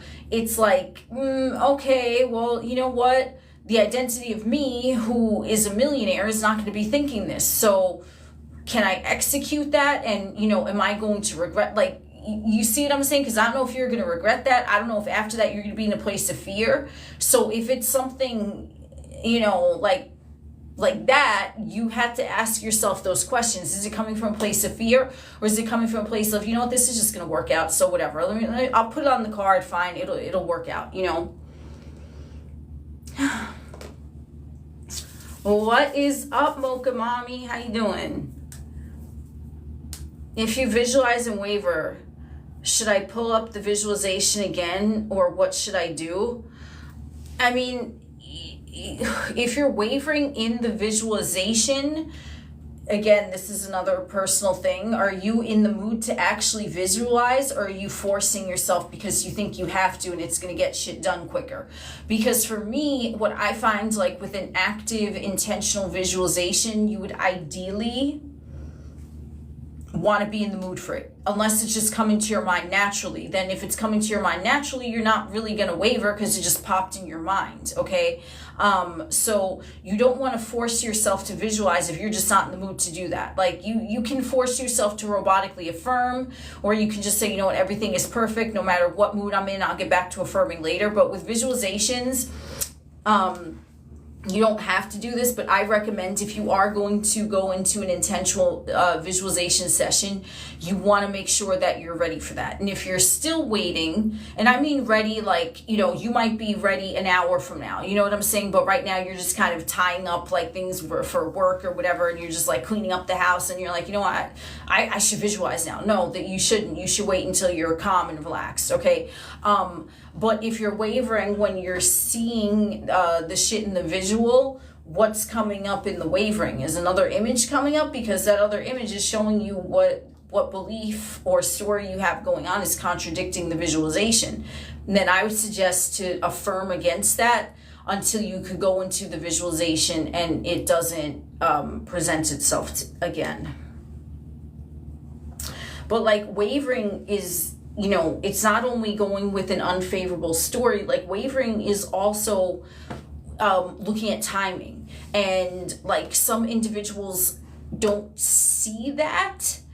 Okay, they're like, oh, but yeah, it should have happened by now. I'm doing everything right. But that's still wavering because you're still looking at the timing. And if you're properly hypnotized by the thing, like I said, the piece of flesh dangling in front of the zombie, then you're not going to look at timing. You're not going to hear, you're like, ooh, flesh, right? You're just going to keep looking at that.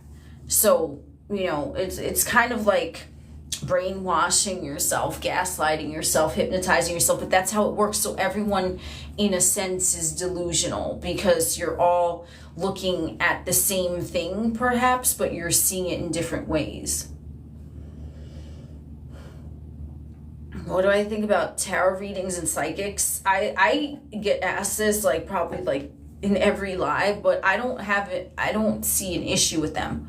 I really don't. If that's something you're into and you want to get a tarot reading, get a fucking tarot reading. It's only going to reflect what you have going on subconsciously. So if you want confirmation of what's going on subconsciously, then yeah, you could get a tarot reading. And with psychics, it would be the same thing. But sometimes those types of interactions can be beneficial because maybe that person will word something in a way where it clicks to you and it makes sense to you.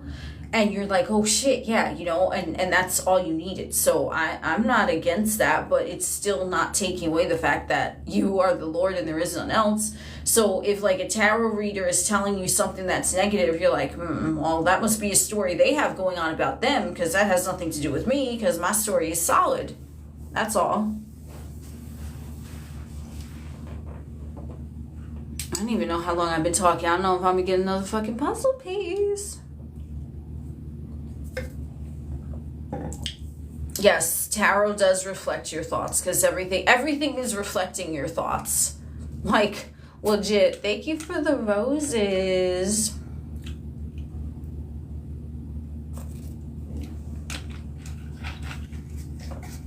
Everything is reflecting you. Everything.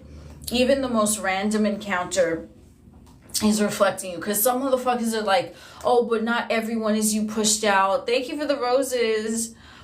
They're gonna say, oh, not everyone is you pushed out, but really everyone is, because you're observing it, so it's a part of you, right? So if someone is rude to you and you know, you're like, oh, but what, I wasn't even thinking about that, that's still a reflection of you, because you get to decide who you are in that moment, which is reflecting you. Oh, they were rude, they must be having a bad day, it has nothing to do with me, oh well, moving on. Or are you gonna fucking say something back to them, which means that you're engaging in it, right? So like, that's showing you who you are. You're someone who identifies as someone who a person could be rude to. Whereas, you know, another version of you, your identity, you're like, oh, I know what's going on with them, but nothing to do with me, moving on, right? So they're still reflecting who you are. So I don't agree with that. When someone says, oh, only motherfuckers in your close proximity are reflecting you. What? Like, everything is a reflection of you. Okay? Everything. Like, it's just, you see a fucking penny on the floor, okay? Oh, I'm gonna pick that up because that's free money in front of me. Or you be like, oh, ew, a dirty penny, I'm not gonna touch that, right? Like, do you see everything, no matter how benign it seems, is still reflecting who you are being in the moment. And every moment is neutral. Hey, Shelly, what is up, you? How you doing? So it's all you, and it's always showing you who you are. You could be pissed off at fucking everything, or you could be happy, or you could be neutral, or it's still showing you who you are. Oh, that's what I wanted to fucking talk about. Okay.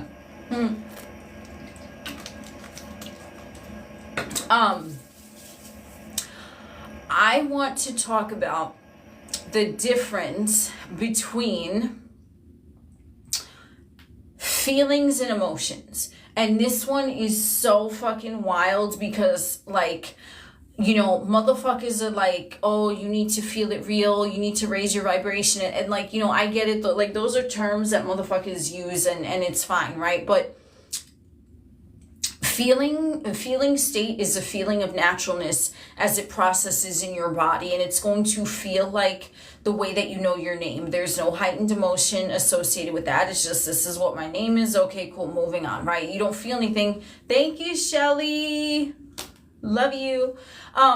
So all of this, right, is, in my opinion, manifestation and intuition are kind of like enmeshed, okay? And intuition is what your God self is just sending you immediately, but you have to compute it as a thought, right? But it's like a thought and an emotion that are in sync. So that's what the feeling state is, in my opinion, okay? In my opinion, a thought and an emotion that are on the same wavelength, okay? If you want to say raise your vibration, they're vibrating at the same frequency. They are in sync. They are not contradicting each other, okay? My name is so-and-so. Okay, cool. To you, that processes as a true fact. So there's no emotional charge. It's just, it's in alignment. It's alignment. Okay. So that is a feeling state. It's like, and you've all had this experience, I know, that you just knew something was going to happen, right? Like, you knew it, you articulated it into a thought, whatever. But it wasn't like a knowing, oh, I know that this is going to happen. Oh, but is it? But when is it going to happen? Like, there was no question about, no motherfucking nothing having to do with that. It was like, I know this is going to happen. You've all had that. Whether it was, I know my friend is going to text me. I know this motherfucker is going to show up here. I know this show is going to come on. I know this song is going to come on. Boom. And it happened. There was nothing. If you look back, okay, you don't even need to believe my motherfucking ass. You could just go in and look back at your previous experiences. I knew that shit was going to happen. And there was not there wasn't an emotion. Okay. It was just something that you felt in your vessel, and your mind and your emotions were in alignment with it. That, in my opinion, is the feeling state. It's neutral. There's nothing. It's just, I know. Okay. And that is intuition, because it's like your God self consciousness, all that is, universe, source, whatever the fuck, the all, okay, whatever that is, the you that's playing the video game is just like, Enemy over there. Okay, I can see the bigger picture. There's an enemy coming. I got to move my avatar out the way. Just, we're going to go here now. And you just move the avatar. The avatar is not, it's just going with it. It didn't even know that there was an enemy, right? But then afterwards, you might find out that something crazy happened and you just knew instinctively, you know what, I'm not going to go to that party tonight. I'm not going to go. And like, motherfuckers ask why, and yeah, I'm not feeling it. I don't want it. And it was just a knowing. There was nothing heavily emotive associated with it. So that's the difference, in my opinion, between feelings and emotions. The feeling state is an intuition. It means that your emotions and your thoughts are in alignment, so there's no excess potential charge in any direction, because the thought and the emotions are not contradicting each other. They're just together in unison, and it's like, this is what it is, now what? You know what I mean? And then that is a feeling state, whereas emotions can fluctuate. Okay, emotions can be all over the place, right? Like, throughout the day you can have many emotions, and that doesn't change the feeling state of, I know my name is this. There's no emotional charge to it. So when motherfuckers are saying that you need to be in a good mood all the time, raise your vibration, I don't even understand that, because the alignment is neutral. It's neutral. There's no like any excitement, there's no anger, there's no fear. It's just, okay, whatever, this is what it is. And that is the God state, because you're in alignment, because your thoughts and emotions are not contradicting each other. And that's the simplest way I can explain it. It's very simple, because that's why sometimes motherfuckers start affirming for a new story, right? Their thoughts and their emotions are not in alignment with that, because their previous thoughts were controlling the emotion to now feel a certain way, to express the thoughts, to get you to believe the realness of the thoughts you were thinking. Now you're feeling it. So it's another layer of fucking element, okay? So the thought that you were thinking for such a long time, there might not have been emotions associated with it at first, but you kept doing it, so the emotions just like, hey, what's up, how you doing, right? So now when you're trying to change that belief system, okay, your thought is not going to be likely sometimes in alignment with the emotions that you feel. So if you feel, or, you know, I know I'm saying feel, like, you get what I'm saying, right? The feeling state, I already explained. I'm just saying the emotions that you feel in a different context, right? We're talking about strictly emotions now. We're not talking about feeling state. You're changing a belief system, you have these fucking thoughts, and the emotions that were built up from the previous thoughts are running rampant. They're like all over the place, okay? Trying to run away with your fucking ass. And you're saying, nope, I'm a millionaire. I'm a millionaire. I'm a millionaire. Sometimes you're going to feel a kickback of the emotions. You're going to feel constricted. What you mean? No, you not, motherfucker. Did you check your bank balance this morning? Like, do you see what I'm saying? So that means you're not in alignment. That's what that means. That's all. You don't need to raise your vibration. You're either in alignment because you're in total neutrality, because the thought and the emotions are on the same page. They're shaking hands. They're homies. They're like, okay, yeah, cool. And boom. That's like shit just moves, okay? But sometimes when you're, you know, getting into a new story, the thoughts are what you want to be thinking, but the emotions are contradicting it. So that means you're not in alignment. That's all it is. You don't need to, like, you know, be in a state of ecstasy. You don't need to be orgasming every 5 minutes. Like, you know what I mean? Like, you just need to get to true neutral, because true neutral is where this shit happens, because it is a feeling state, because you're just content. You're just content. Think about it. You're a god playing a video game, and you're sitting there and you're content. Like, you got a fucking drink in one hand, you got a smoke in the other hand. You know what I'm saying? Like, you have your nice like LED lights, and you just chill, you playing a game. You're content. Yes, there might be moments in the game where you're excited. Ooh, like, let me jump over this. Like, you're like, but that's part of the fun. It doesn't take away from who you are. The true neutrality, that you are God playing a video game. That's it. Like, there's no, it's just, okay, I'm content. This is what we're doing. Ooh, that's exciting. Ooh, what? I gotta jump around this guy, but okay, I'm God playing a video game. This is a game. And don't take it seriously. Oh, this is something else. So after that, I want to talk about something else. I explained what the emotions are, the difference between that and alignment and all that. But there was this time that, like, I don't even remember when it was. It was a while ago. And someone had mentioned the movie Human Centipede. Here we go. Okay, someone had mentioned the movie Human Centipede. This is so, oh my God. So,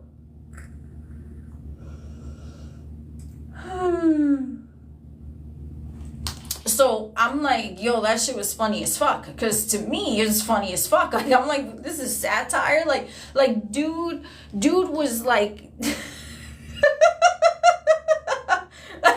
is a spoiler. This is a spoiler alert. Third time catching my live. What is up? Welcome to the party. And so I just remember that part in the movie that like when I was watching it for the first time, the dude was like squatting and he got his asshole sewn to like some woman's mouth, like whatever, okay? And then he's like, oh shit, I have to shit. And I fucking started laughing because this is satire. Like, it just looked funny to me, right? Because I'm like, this is a movie. Like, it has nothing to do with me. I'm enjoying myself. A dude is on all fours with someone, not one, but two motherfuckers behind him, mouth sewn to a fucking asshole. And you're gonna tell me him saying, oh shit, I have to shit. That's not fucking funny? So I was saying that, I'm like, that movie was satire. It's so fucking funny. And this motherfucker, I thought you was gonna say 2 girls, 1 cup. That was wild as fuck too. I seen that shit because I was curious. I was like, that has to be some sort of like souffle or some chocolate mousse or something. That didn't look real to me, but whatever. It looked like came out of a fucking soft serve fucking ice cream shit. Anyway, so yeah, Human Centipede, 2 girls, 1 cup. This is how I get. I mean, you see what I do when I ain't talking about the manifestation. Okay, but anyway, so I'm talking to this person, and they're like, what do you mean it was satire? That movie, like, why would you think that? You're heartless. I'm like, I'm fucking heartless because I'm looking at a movie and observing it as satire? Oh no, but like start getting all fucking bent out of shape because I said that. And I'm like, okay, well, you took that seriously. And they start going in, like, you know, but the point is, like, what if, like, they start saying all this, like, what if you were in this position? You're supposed to put yourself in the position of the character that's getting shit in the mouth. And I'm like, bro, you good? It's a fucking movie. It ain't that serious. Like, it ain't have nothing to do with me or you. We were observing the same fucking thing, but you saying, whoa. Okay, so that's my metaphor for this whole video game shit and being in the God state and knowing that you're the observer playing the video game, right? It has nothing to do with you. You're doing it for fun. So if you're taking it seriously and putting yourself, thank you for the rose, right? Like that, whoever that was, whatever, nameless individual who got all like hell-bent on Human Centipede, like taking offense to my interpretation of it, which I was just genuinely, I'm like, this is satire, this shit is funny as fuck. Ooh, thank you for the gift. And they were like, oh, but like if someone that you knew was in that position, if you were in that position, I'm like, why would I be on all fours with someone shitting in my fucking mouth? Why? Oh my God. Yo, Anna, I don't even know what sign that individual was because this was from like years ago. And I don't even know who that, I would really like to know who that was. Honestly, like the sign, I don't know. I genuinely don't. But I'm like, why the fuck would I place myself in a position to even think that I would be on all fours with a motherfucker shitting in my fucking mouth? I would not. So I'm like, that's where that motherfucker is, because they already victimized themselves and saying, oh, but in the movie, what if it was you? My dude, if I'm in the movie, I'm the star, I would be the fucking dude orchestrating it. And he had a goddamn whip, bro. This motherfucker, the mad scientist in the Human Centipede, yo, I love that character, bro. Like, oh my God, he had a fucking whip. He's like March or some shit. I'm like, what the fuck? I probably wouldn't even be that motherfucker. You know who I would be? Because I don't care about doing weird shit to people in that type of fashion. Like, I don't. If someone does, that's on them, but it ain't on me. You know who I'd be in that movie? You know who I'd be in The Human Centipede? I would be the next door neighbor of the mad scientist dude that was saying, March. And what's that? I don't know. It was like in subtitles, I think. I don't remember what the fuck he was saying. I would be the neighbor who had no idea that any of this shit was going on, because whenever I saw the mad scientist, he was cool as fuck to me. Hey, what's up? How you doing? I'm good. How's your day going? Cool, no problem. I don't know that you got motherfuckers shitting in mouths in your fucking backyard and you whipping them around. I didn't know all that. But hey, because he was always cool with me. That's who I am in every fucking movie. I ain't taking it seriously. If a motherfucker got this, that, the third, the fourth, the fifth, the 10 commandments going on, okay, cool. That's on you, but they cool as shit to me. That's who I am, right? So that's who you want to be, ideally, in the movie of the 3D. Oh, like you ever see those fucking memes? Oh, you didn't see Anna, you didn't see The Human Centipede? Man, you need to see that. You need to, I mean, I don't know if that would be up your alley, because I mean, they were, man, but that was something. Okay, that was I mean, you know me. But anyway, Human Centipede, no, it was really, they even have memes about it. Like, that shit is funny. But if you are going to be in this movie in every role, like those memes where motherfuckers are like, you ever see it where they're saying, oh, you're on your like 18th, damn, that's crazy, and the motherfucker keep talking, that's me, damn, that's crazy, moving on, damn, that's crazy, moving, I don't get personally involved, I don't get invested, because what does it have to do with me? Nothing. Has nothing to do with me. And someone could argue, yes, like, okay, if someone is surfacing in your life, showing you a fucking, you know, room full of circus sideshows here, and that's what's going on, I'd be like, well, that's what they got going on for them, but damn, that's crazy. Ain't got shit to do with me, but that's cool. Because I don't give a fuck. Because anyone who presents themselves to me, they gonna be cool as shit with me, or they ain't gonna present themselves. That's it.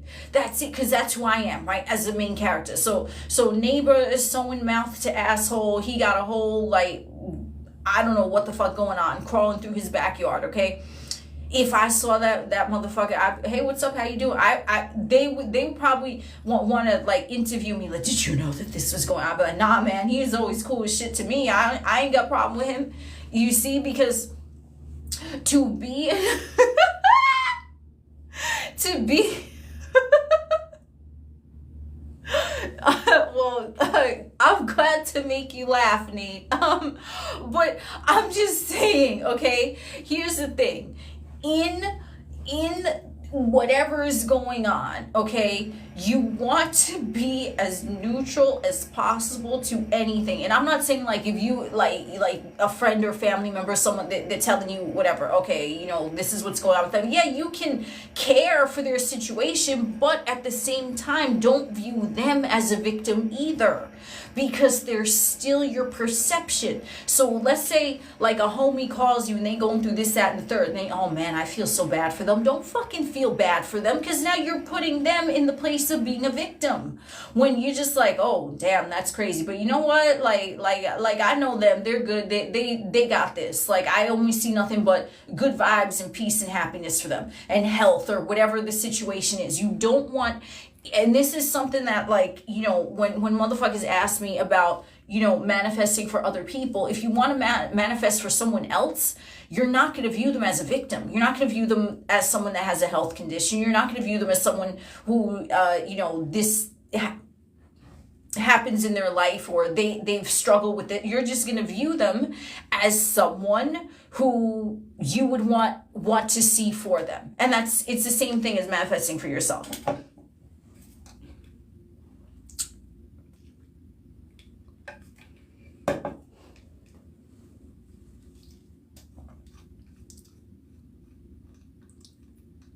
Oh, Rebecca, thank you for the rose. You binge watch my videos? Ooh, I'm glad they help you manifest shit. Hell yeah, that's what I'm talking about.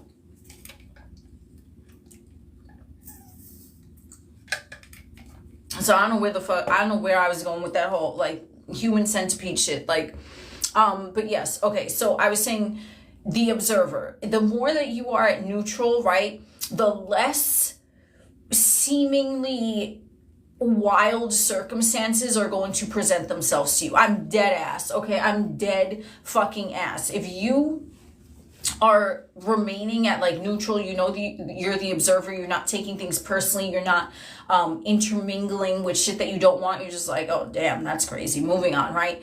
The less those things are going to present themselves to you, the more peaceful and quicker things are going to start happening in your experience, because you're not participating in the bullshit. So like I say, in like my analogies, you driving along the fucking freeway and there's this going on over here, there's that going on over there, whatever the fuck, okay? Everything is happening. And you just remain focused. I'm gonna stay in my lane, I'm gonna mind my business. Your trip is going to go faster and smoother than motherfuckers who are like, oh, the side of the road, what's going on here? None of your business, you nosy fuck, keep it moving. You know what I mean? So if the 3D is showing you some shit you don't like, oh, that ain't none of my business, I know who I am, I'm keep it moving. That's it. And that's how that's how like time seems to speed up, because you're not devoting your attention to bullshit that you don't want. So the things that you want are going to seem to happen faster, because that's the thing that you're giving your attention to. It's like a plant. It's like a plant. If you don't water it, if you don't give it sunlight, it's not gonna be present in your experience, because you're doing nothing to feed it and keep it growing. Whereas if you continue feeding the bullshit, okay, you're going to continue seeing more of that. That's why this shit moves faster when you're in a neutral state, because you're just like, okay, well, I know who I am. I'm meandering through this video game, and you just keep it moving. That's it. Whatever's going on, you keep it moving. You keep it fucking moving, because you're always moving, right? You're always moving with your thoughts, whether you're stationary in your vessel or not.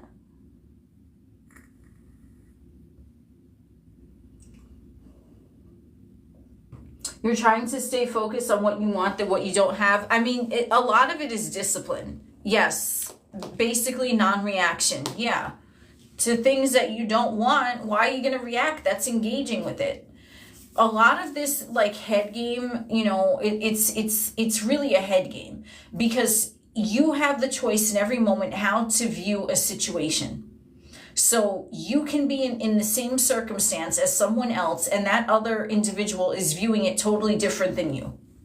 And you're going to get what you dominantly think about, but it's discipline. And especially if you're like, you've been thinking a certain way for a long amount of time, 3D time, linear, I say that loosely, but if you've been thinking a certain way, you know, it's discipline. Am I this identity? Oh, no, I'm not. So you know, you can make yourself a victim in your fucking reality. You can. Because they say that you're so powerful that you can make yourself a fucking victim. That's how powerful you are. Because if you're thinking, woe is me, like all the time, then that's what's going to play out. So how you start with changing the narrative is through discipline. How did you learn to tie your shoes? You did it, you did it, you did it, you did it until you got it right. That's all. It's the same as any other process, only it's like, you know, it's in your mind. It's not necessarily like a physical thing.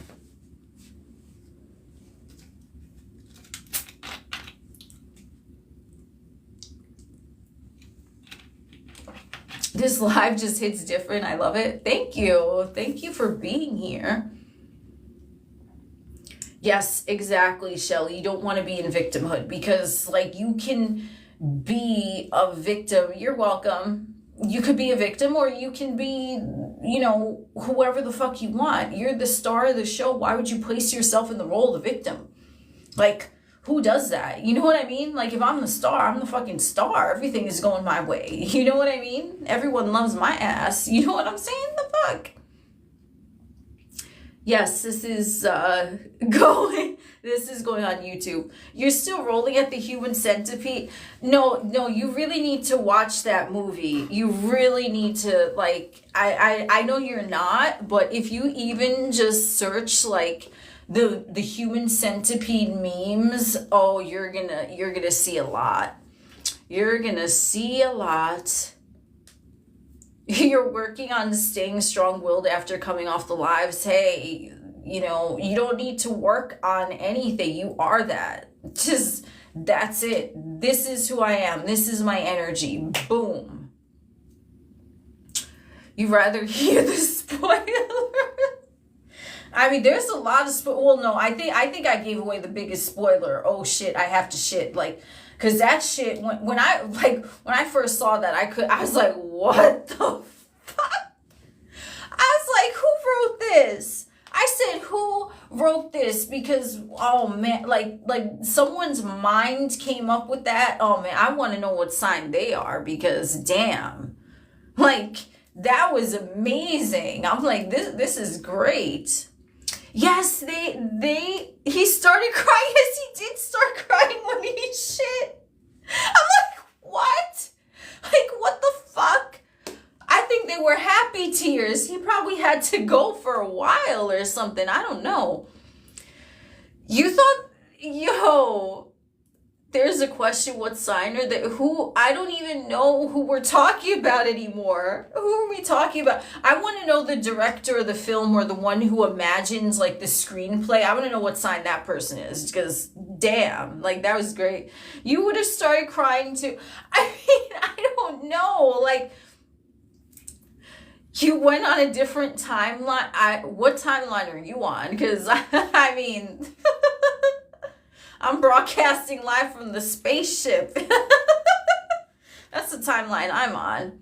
No, I did not see the 2 sequels. I heard they were really crazy. Like, there was one, it was like a train of motherfuckers. And then they brought in like another dude, because they killed off the doctor, the mad scientist in the beginning. But they brought in another dude. And then I think, what was it? The third one? Oh, final sequence. They were calling it sequence. And there was like 1,000 or 100 of them. Like, oh my God, in prison. I can't. I mean, I would have to, like, maybe, I don't know, maybe one day if I'm in the mood for it, because, like, the first one, I was just like, what is going on here? Like, it was really crazy. What's the maker of the movie? What's their sign? Yeah, I don't know. I have no idea. I didn't look it up. Hell yeah, on the ship. How was what even allowed? The movie? I don't know. I mean, when I like first saw The Human Centipede, like, everyone was saying it was controversial. It was like banned in some countries, but I'm like, I didn't think they showed anything. I mean, this is where my mind is. Like, I was like, what's controversial about this? Like, I don't know. There was another, he's a Virgo. Who, the guy, the director, or the guy who wrote it? Oh my God, Tom Six. Thank you, C. Brooks, for looking that up. Oh my God. Well, I mean, Virgo is Mercury, so, Anna. The writer, okay, that makes sense. Okay, honestly, that makes sense, because they're Mercury, and like, Mercury with the thoughts, they be going wild sometimes. So, I mean, it is a very elaborate, like, mind plotted, like, I don't know. But, wow, that shit is wild. The guy may have disliked being sewn up, but one's man is trash, is another one's treasure. Oh my God, I didn't understand. I just honestly did not understand what was so controversial about it. But like, again, that's my perception. Because I'm looking at it, and this is how I've always looked at movies. This is why I can watch horror movies. And like, whenever I've watched horror movies with people, right? Like, when they do a jump scare, like, typically who I'm with, like, not always, but a lot of times they'll react, they'll jump. And like, I'm just sitting there, I'm like this. I'm like, and then, like, motherfuckers are jumping, screaming, and I'm just like this. I'm like, and they're like, yo, what is wrong with you? Like, you don't react. I'm like, but nothing is scary. Like, I have not seen a movie. I have not seen a movie to me that I thought was scary ever. And I don't know what that says about me. Maybe because, like, I don't personalize it. Okay, so, tying this to the manifestation thing. You don't personalize the 3D movie, because that's when you start fucking shit up, because you take it personally, or the ego does at least, and then you start interfering and you're trying to, like cut the fucking string of the motherfucker's ass being like sewn from another motherfucker's mouth, right? You're trying to cut the string and you're interfering. Now the fucking mad scientist is mad at you. He's like, what you doing in here? Like, you don't belong here, leave it alone, right? So it's like, you can't take it personally, because any movie, to me, I'm just like, that, what is scary? Because I'm looking at it, it's like, it's on the screen, it has nothing to do with me. What about true crime? Oh my god, I was into true crime. The information about the assholes and sewing them and having to, I mean, I don't know if it was controversial though. Like, see, because we were talking about 2 Girls, 1 Cup earlier, and I saw that too, and I'm like, okay, because I thought it was fake. I'm like, it just looked fake. It looked like a chocolate mousse. So that's why I'm like, okay, whatever. I can kind of look at it as like it's fake. I don't believe nothing anyway, unless I see it. Like, that even then I'm like, I don't know, whatever. It ain't got shit to do with me. But yeah, true crime I was into years ago, like, but I never found true crime scary either. Like, I don't know what people find scary about, because I'm still, even if someone says, oh, but it's a real person, oh, but that happens like to these people, it's like, okay, but it's still on a screen and it has nothing to do with me, and I don't know, I'm viewing it that way. So I'm viewing it as more like, here's something to watch. It's like entertaining, educational, interesting. Like, I'm not viewing it from that, because I know that it's on a screen and I can depersonalize from that. Like, I'm like, well, it's nothing in my 3D. That's just what's going on there. You didn't watch the 2 Girls. Yeah, it did. It looked like chocolate mousse. And I watched it, I'm like, all right. Like, and when I told motherfuckers that I watched that, motherfuckers were going buck wild too. They're like, you watched 2 Girls, 1 Cup? Oh, and there's another one. My favorite movie genre, I prefer like psychological thrillers. That's probably number 1. Number 2 is like horror. And then I do like sci-fi. Oh my god, I was just talking about something and I fucking forgot. Oh, there was another video, another shock video, which I didn't find shocking either. And it's like a guy, and he's lowering his asshole onto like a glass, like a glass, like that you drink out of. It's made of glass. And he's like lowering himself onto it to like put it in his butt. And then he gets it amazingly far up there, because this shit is a wide glass. It's a wide fucking glass, okay? And then all of a sudden you hear like a you hear a fucking pop, okay? Yes, and it breaks in there. And then he starts picking the pieces and the shards of glass out of his ass, and there's like blood all over the place. And he just looks confused as fuck. I'm like, my dude, you put a glass, it's not a deemed sex toy up your butt. Like, I mean, like, it go want clench around that. And it did. Like, why you look shocked? It's so deep. It really, I don't know where this fucking chat went, but I'm here for it. Like, because this dude, and it was a shock video, and I remember watching it with my friend, and I'm just like, okay, like, but like, and this dude, the funniest shit about this dude, okay? Thank you for the heart me. This dude, he had no reaction when it broke. He had no reaction. I wouldn't know what sign he was. I wanted to know what sign he was. I thought, like, what the fuck? He was probably like a Capricorn, like, something just happened. Let me investigate. Like, he had no fucking, like, there was no reaction. He had no reaction. He was just looking around like, oh, okay, this just happened. And he starts like he didn't like, and I think like towards the end or the middle, he started muttering or something. I don't know. He was in like, I didn't know what language he was, like somewhere in a European country. So I have no idea, but he started saying something. And like, even that, what he was saying, whatever it was calm. Like, oh, I guess I have to clean this up now or something like that. I was like, God damn. No. Like, I just picture a Capricorn.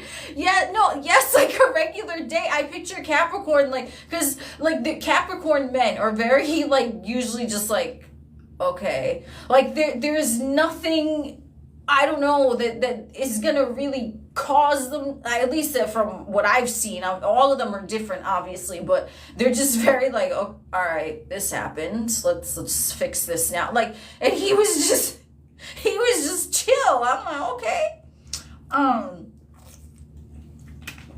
But yeah, that didn't shock me either. I was just like, okay.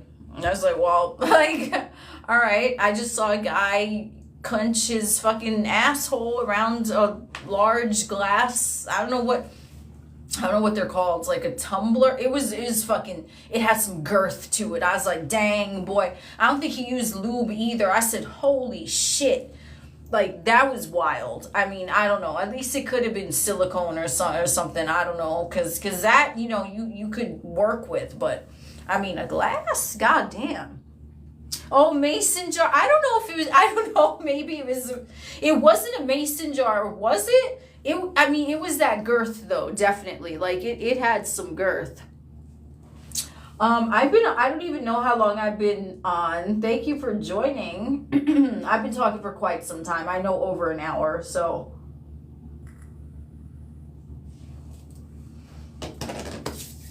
And we've been talking about manifestation, and we got into movies and shock videos. 3 a.m. Ooh, it's morning from UK. Hey, Tanya, glad you're here. Woohoo. Your perspective on non-duality. Well, I mean, wait, what other movie? Oh, the other movie that I was saying, was it one I mentioned? Because if it was a movie I mentioned, it's called the Green Inferno or something, and it was supposed to be like a shock video, and I looked it up, okay? That when I looked up the director, because it was supposed to, this movie was banned in countries, whatever. I don't remember what year. It's fairly recent.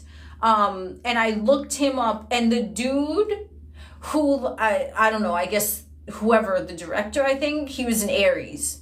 I was like, that makes fucking sense, because this movie, spoiler alert again, yes, it was Aries. And I'm like, that is so fitting, because there was gore, there was like cannibalism, there was motherfuckers chopping off like thighs and chomping on it. Like, it was really, and I'm like, what is controversial? Like, they were doing like some ritual, because like a plane crashed, like, and there were some people in like a secluded village, and they were cannibals, so then they wanted to eat the plane crash survivors, and then they were doing some ritual, and then they like chomped into the leg, and they were like wearing the skin of like the motherfuckers that they killed. I was like, this dude is an Aries, because there was a lot of gore and there was a lot of violence, but I still didn't think it was shocking. I was just like, okay, it's a movie, like, it has nothing to do with anything.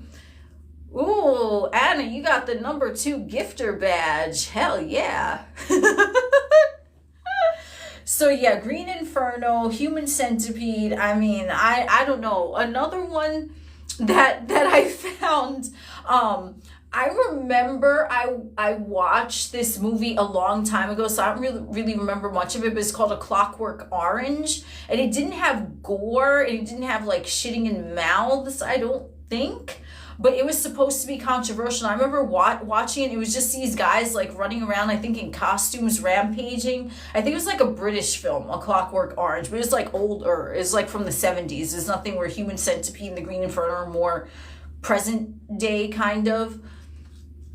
Have you seen The Clockwork Orange? I forgot. It was supposed to be like a psychological thriller, but it was supposed to be super controversial. And I don't remember thinking it was like controversial.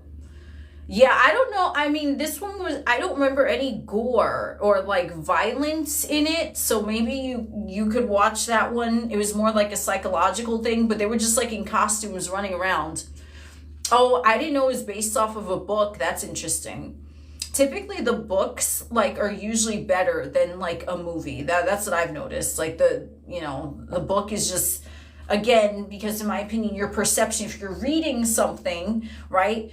it's up to the observer how they are taking it. Whereas a movie, it's like you're seeing it in front of your face and you're like, huh? Like, you know, because everyone's imagination is different, you know? 14, okay, I see what you're saying. Yeah, I think it was something about I saw it like a long time ago. I don't really remember like the ins and outs of it. Maybe that's another one to revisit. I don't know. But the thing is, I remember, like there were some books that I used to read, right? And then I read the book, and then when it was made into the movie, I'm like, that's not how I pictured it in my mind, right? Because again, it's coming to your perception. So what someone finds creepy or gory or romantic or heartwarming, right? It's not going to be what I find, right? So if you're painting an image and you're saying this is supposed to evoke a certain emotion. No, it's not. It might for someone, but if you leave it to the imagination, then that individual can take it how they want to take it, which in my opinion would leave more of an impact, because now they're interpreting it specifically to them. Whereas like if you're just saying, here's what it is, you're supposed to see this, it's like, what? But I don't see that. That's probably why these horror movies, maybe to someone else they're shocking and gory, but I'm like, no, like I mean, I don't know. And I remember the movie, oh my God, Alien, one of my like all-time favorite movies, Alien 1979. I don't give a fuck. To me, and the way that they made the fucking trailer, the trailer is like probably like one of the best trailers I've ever seen in my entire life. Like it would, oh shit, the fucking editing, the directed, oh my God, it was so good. But I remember reading something about that movie Alien. They were like, you know, what made Alien, like what people were saying was kind of psychological, because they barely showed the alien until the end. So it was left up to the viewer's imagination, and it wasn't a lot of gore. It was just like, oh shit, they would show the body after or something, or they would just show blood, and it left it to the imagination, like, well, what happened here? Because you're gonna imagine like an alien attacking someone, and you're like, okay, well, how would they attack in the way that it'd be scary? To you, it might be this way. To someone else, it might be that way. So that's why I think that they had done it that way, like to leave it more up to the imagination, because the person's perception was so powerful that it would shape it to their experience. But I love that movie. I just thought, like, honestly, towards the ending, when they did show the alien, it kind of defeated the purpose of that. When they showed the alien, like, and he was like, and it was clearly like a man in a suit. I mean, you could tell that, and it kind of like killed it for me. But I mean, the whole first fucking, before the last like 15 minutes, like that movie is, to me, pimp. Okay, it was just the ending when they showed the alien. I'm like, okay, that's a man in a suit. They could have just left more, in my opinion, they could have left more to the imagination. But that just goes to show that however you look at something, someone else might find it the same thing funny. And like me, I always laugh. Alien is based on a book too. I had to get that book then, because I love that movie. But it's based off of your perception. I was saying something, I forgot what I was gonna say. But yeah, if I remember, it doesn't really matter. Bursting out of the closet. Was that an alien at like the end scene?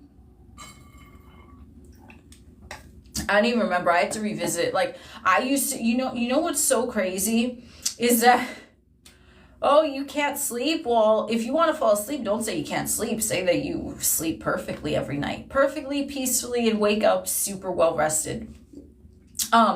I manifested something by watching the movie Alien over and over again on silent while listening to trance music and getting fucking high. And I manifested like to the T, the fucking thing. I was like, oh my God, this is wild. Like all I did, I put on the movie Alien just to have, and then I had my trance music. I got fucking high, and I would sip on my tea. Okay, I'd sip on my tea, and I manifested that exact same situation happening, like, and I was like, whoa, because I like to have the visuals, you know, because I like an immersive experience myself. I like to have like LED lights. I have to like, I like fans blowing. I like, you know, a scented oil diffuser. I like an incense. I like the whole ambiance, and I get into it, and then I go, and I'm like, ooh, I love it. So I just like seeing Alien in the background because I like that. Artwork involved? No, not for that one. Not for that one.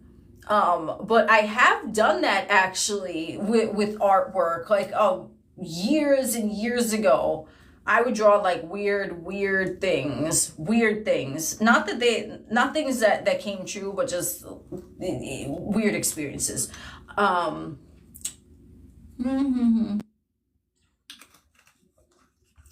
And let me see what's okay. I have like some. Oh, here we go.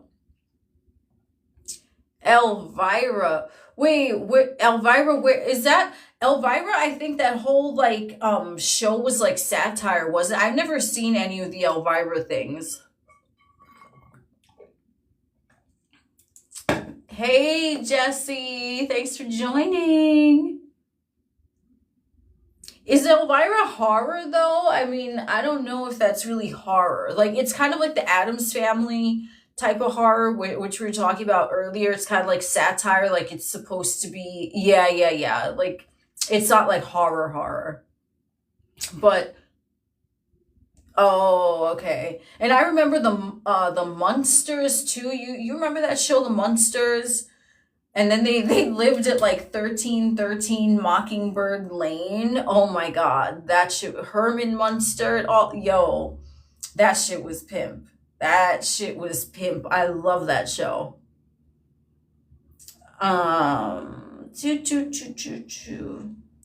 Please talk about dreams when you sleep. Do they mean it? They mean whatever you think they mean. If you think it means something, that's what it is. If you think it's just whatever, then that's what it is. It's your interpretation. Ooh, thanks for joining, Catherine. Woo! Yeah, Shelly, exactly. Everything means what you think it means. It doesn't mean what I think it means, because I have different associations for like so many different things, okay?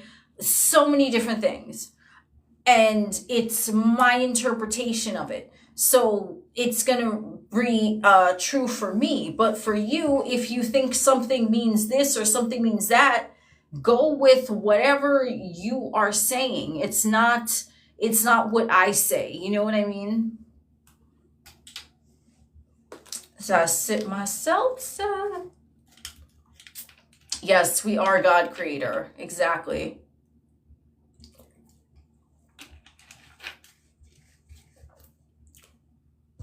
So I don't know. Does anyone else in here enjoy horror movies, or am I the only one? Because I haven't seen a movie that scared me. Have you guys seen a movie that like scared you? Whether it was like oh my God. I will tell you something that I find like creepy as fuck though. Creepy as fuck. The fucking old school Sesame Street. Yo, what is that? And the old school Mr. Rogers, I'm talking like from the fucking 60s. Yo. Oh, I saw Drag Me to Hell. Yo, it was creepy as fuck. And Mr. Rogers, yo, Anna, yo, I know you know this character. That lady that, oh my God, it was a puppet. And she looked like, oh my God. They talking now about Annabelle the doll, right? Like Annabelle the doll is like going on tour, and allegedly people are, you know, power downing, okay? But this Muppet, creepy as like you need to fucking search it. You need to search I'm gonna search it. I'm gonna show y'all in the chat. I'm gonna beat you to it. If y'all don't like it, you gotta cover your eyes, because I'm gonna look for it. Because no, fuck that to me. And it's not that scary. Like, I'm scared of it, but the old school Sesame Street, like, it looked weird. Like, I don't know, something about the puppets and like, nah, fuck that shit. Like, that shit is weird. Like, not that I like it bothers me, but I'm like, like, it's kind of like weird. What is this? I'm gonna start putting this picture in some of my videos as a jump scare. Mr. Rogers puppets, because I forget this bitch's name, but holy shit. You don't want to see that shit staring at you at fucking witching hour, you know? Oh my word. Like, okay.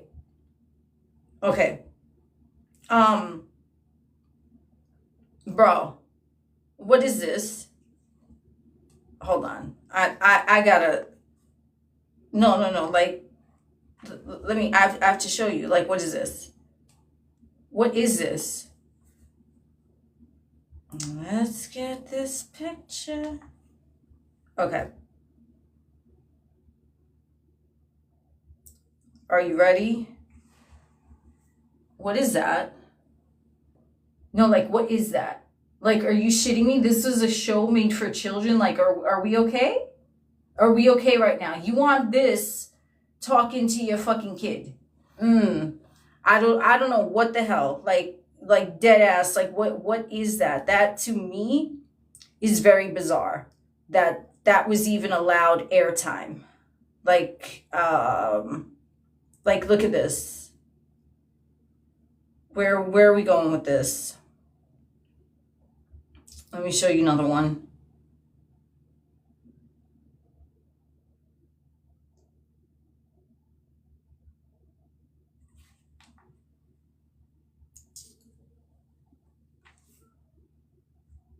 Have any of you seen this? Because I don't know what the hell. What is this? What is that? Like, I'm so curious as to who okayed this. Like, what? I don't know what is that person's name? Or is it a person? I don't know what that is. That shit look like, I want to see the name. I'm trying to, Lady Elaine Fairchild. Yo, Lady Elaine Fairchild. Fuck no. Like, I mean, I had this shit. It was his idea. Yo, I don't know. I mean, that to me is weird. Like, I mean, if he wanted puppets, fine, but I'm deleting this shit from all my devices right now. Fuck that. I don't need this shit here.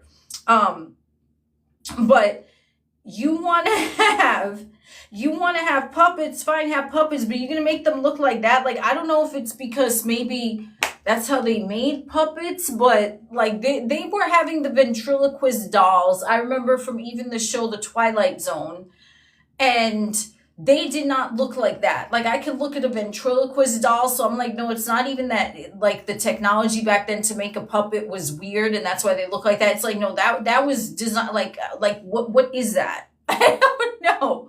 So yeah, Lady Elaine Fairchild, like, that is the one. Like, and again, not that I'm like, oh my God, I'm scared of it, but it's like if I was walking randomly and I saw that in like a store window or something, I'd be like, oh, I am not going in there. I don't know what these motherfuckers are up to. Like to me, that's weird. But like gore, or like shitting in the mouth, or 2 girls, 1 cup, a guy having a fucking, I don't know, fucking whiskey flask in his fucking butthole. Okay, cool, no problem. I could see that. I could see blood. I could see all that shit. But whoa.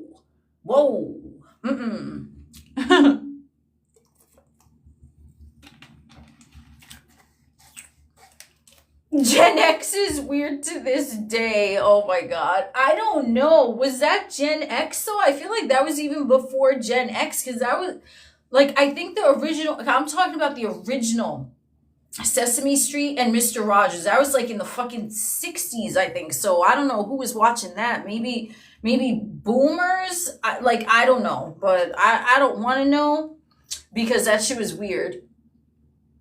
Oh, Gen X starts in 65. Okay, I have no fucking idea. Well, okay, well, Boomer, if it was Gen X watching it, then it was Boomers who created that shit. Like, so what's going on with them? Like, what's going on with them? Like, that's what you think is like a proper puppet to be teaching children with? Like, I don't know what the fuck. Nope. But yeah, I don't know where the hell, like we went from manifestation to talking about fucking Mr. Rogers puppets. Like, I don't know, that shit to me is weird. The rest of the puppet, there was like, they had some king too, and then they had, I don't know, there was like was there an owl? There might have been an owl. I don't know. Oh, thank you. Best live ever. Okay, thank you for joining. There's a whole bunch of shit going on in the chat tonight. So, Roger, oh my God, he did? I did not know that. Wow, you spitting out facts tonight, huh? I did not know that he worded them. Or maybe I did and I just kind of like blocked that from my mind.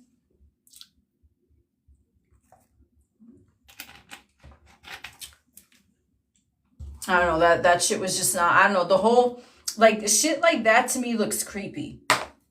Like, it looks so creepy. And I don't know what was going on. But around that time, like, even, like, movies that were filmed in, like, late 60s, early 70s, they all had that kind of, like, I don't know if it was, like, the film quality or, like, the lighting they used or, like, I don't know what, but it all has that kind of same weird, like, texture and tone. And I'm like, what the hell?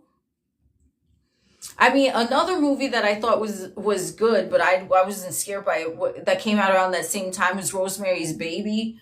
And that when everyone's like, oh my God, it's controversial because they like show her fucking the devil or something. I'm like, oh, hey. I mean, it happens sometimes, you know what I'm saying? It's what's scary about that, you know? It just was what it was. Ooh, ideal. Glad you caught the live. I haven't, I don't know. So anyway, basically to what I was talking about, where that segued into, I'm not sure, but I haven't seen any movies that scared me, and I view movies the same way that I view the 3D for the most part. And I'm not, you know, like, if I'm consciously manifesting, I have to know that I'm the observer and that this, even though, yes, I can touch it, I can do things within the movie, it's still not as real as it's shit that's going on in my mind. And the more that I stay focused, hypnotized by that, like, piece of flesh, like I was saying in the beginning with the zombie, that I stay in that story, it has to happen. And you will still see those things happening because you're looking for it. And I think like the scientific or psychological definition is like the reticular activating system, but it kind of, you know, talks about in scientific terms what I said with my metaphor with the zombie chasing the piece of flesh. You don't take it seriously. You're so not focused on it. It's like a movie that you have on in the background as a distraction. You don't care and you're just singularly focused on what you want. And that's what I implement because I'm like, well, that's what it is. So it is what I say it is in my mind. Stuff back then always looked uncanny. Yeah, they had this commercial because like I'd be doing some weird shit. So they had like I was looking at like old school commercials, and there was a commercial from like they were showing like a roll of like just commercials from like the early 70s, and there was this fucking laughing doll. There was a doll that was like, it looked like it was on a rocking chair. Like the legs were like the rocking chair and it was like just rocking back and forth. And it's called Baby Laughs a Lot. And you need to see it. You need to just look at a video commercial for Baby Laughs a Lot. And then there's some dude and he's like narrating the shit. And he's like, Baby laughs a lot. And it's like, bro, the fuck did they give you before you like went to fucking film this shit? Because he was doing the most. And it ends with him laughing maniacally. And I'm like, this is a toy for children. And then they're showing like these little girls, like they're turning their heads like Baby laughs a lot. And they're like, oh, you need to fucking watch it. You need to watch it. You need to know, because that shit, and I didn't find that, I mean, it's creepy, but I thought it was funny. I'm like, what the fuck was going on during the 70s? Like, what was happening? Like, it just, to me, looks very, like, even movies from like the 50s or the 40s, I'm like, okay, it is what it is. Movies from the 80s, fine, right? But like shit from like that time, like very late 60s, very early 70s, I'm like, yo, something was in the air. I don't know what the hell was going on. Who is the baby? Baby laughs a lot. Just I don't think you're gonna get creeped out by it because it's not scary. It's a children's toy. But just look at Baby Laugh a Lot commercial on YouTube, and you're gonna be in for a treat. Because I mean, I don't know what the fuck that was. That shit was wild. And like, I don't know, like that whole era. Even, and you know something, speaking of that era, the movie The Exorcist, the original, the one that motherfuckers are like, oh my god, that movie is scary. Like, no, I didn't think that was scary either. Like, bro, she's on the bed, head spinning around, okay, and saying, fuck me, fuck me. Like, come on. You don't think that, like, I don't know, maybe I'm fucking weird, but I didn't think the 70s had wild drugs. I mean, hey, you know, maybe. But like, come on, like shit like that to me is just funny. And then the fucking, when they put that in one of the scary movies, I fucking forget which one. If it was scary, whichever, pick a scary movie, okay? And they had, and the skit of it, and she's like, fuck me, and then the fucking priest starts humping her. I'm like, oh my god, like that's where my humor is. I'm like, seriously, like it just, I don't know, like I find shit funny that I guess it isn't typically considered funny, but the shit that asbestos, oh my god, fucking asbestos entered the chat. Maybe, I heard that like all the buildings back then were like made with asbestos. I mean, you know, again, like that's just what we're told, but I mean, it could be, oh, Evil Dead, that, oh my god, the original one, I think 1980, that one was so good. That was so good. I didn't really like the remake though. The only remake that I really liked from like horror movies was Dawn of the Dead, because the original Dawn of the Dead, it was, I mean, it was watchable, but like the fucking 2004 remake, holy shit. Man, I jerked off to that movie so many times. Like, I just put it on, I'm like, oh, zombies. Like, so good. They were huffing it, or it was just, I mean, I don't know, maybe they were using it as a drug, or were they just inhaling the fumes because it was in all the buildings? I mean, I don't know, they could have been, oh, it was in the air, okay. Damn, you like fucking know everything, and I'm curious to know what sign you are, because you're just spitting these facts like, goddamn, like I got an answer for you, like, holy shit. I like it though, I appreciate that.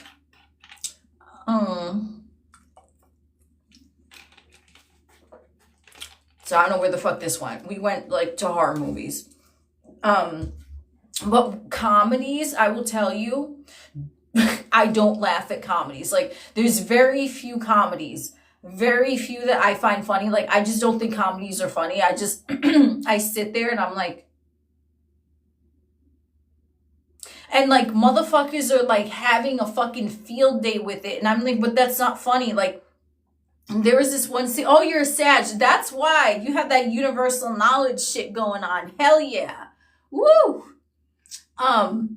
So there was this movie Bridesmaids, right? Which I saw because some friends wanted to watch it. And I didn't like see it when it first came out because I had no interest, but it's like a comedy or whatever, kind of satire-y comedy. And so I remember that scene, another spoiler alert, where they, oh, thank you for whatever this is, a Big Dipper, Little Dipper, thank you. Oh, you watch Bridesmaids. Okay. So that scene where they're like in the dress shop and like they're shitting and vomiting and like, everyone is laughing around me and I'm just like, why is that funny to you? Like, I could not understand what is so like what is her name, Melissa McCartney or some shit. I think it is Melissa McCartney. She like sits on the sink and she pulls her dress up and starts shitting. And like, you would think that I would think that funny. That's funny because in the Human Centipede, when the guy's like, oh shit, I have to shit, I thought that was funny. But I'm like, what's funny about shitting in a bridal shop in the sink? Like, I was confused. Like, and they're like, you don't think that's funny? I'm like, no. Like, so I don't know. My humor is like fucking bizarre. Because shit, I love dark humor. Shit that is supposed to be funny, I don't find funny for the most part. I mean, there are some things I could do, like the Scary Movie series. Like, I think some of the shit in there is funny, not all of it. But like the one in Scary Movie 2 with the dude and what was his name, Hanson or something. He has like his tiny little hand, and then he like oh my god, yo, that shit. Holy shit. Like, I will watch that scene over and over and over again because it's like, wow. Okay. And it's like supposed to be funny, right? To me, that was funny, but I don't know. Some other things, I'm like, nah. Whose reaction? I don't know which movie we're talking about. In Bridesmaids or in Scary Movie, everyone's reaction when he said, I made them by hand, and everyone spits the fucking bread out. Like, oh my god, that was the best. Like, that to me is funny. But other things I don't fucking find funny, so.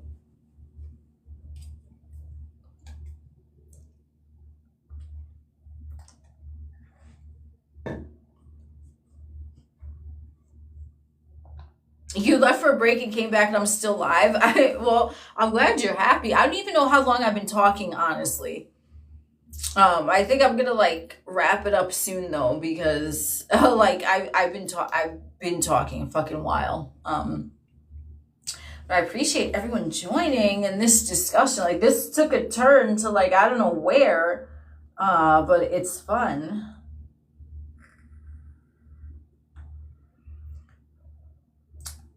Me, I'm an Aries. Matrix decoder queen. Oh my god. Oh, you love how active I've been on here. Yeah, I don't know. Like, I don't have a schedule where I have to upload now or I have to go live now. I just, like, if I feel like doing something, I do it. That's kind of how that works. So if now is like an active time in space, then so be it, you know? Do I like David Lynch's movie? I've seen a few of them.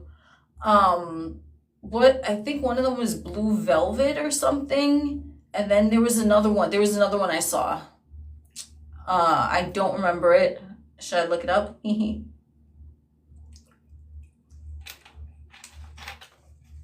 Hey, astrology is not for everyone. If you don't partake in that, you know, that's for you.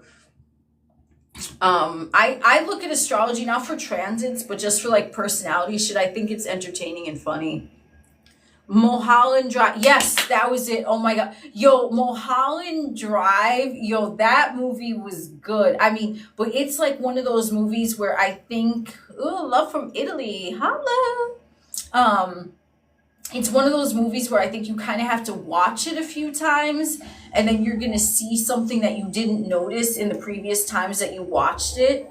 But I remember seeing that and I thought it was so good that I guess what you would call, I mean, I don't think it was really a jump scare, but like where they're coming out of the diner, spoiler alert, again, we're just talking about movies here, this turns into a movie chat, where they're coming out of the diner and then the dude is just like standing there and it's like, whoa, like that was good. That was good. It didn't scare me, but I was like, yo, I like that. Cause it was like, what, where did this come from?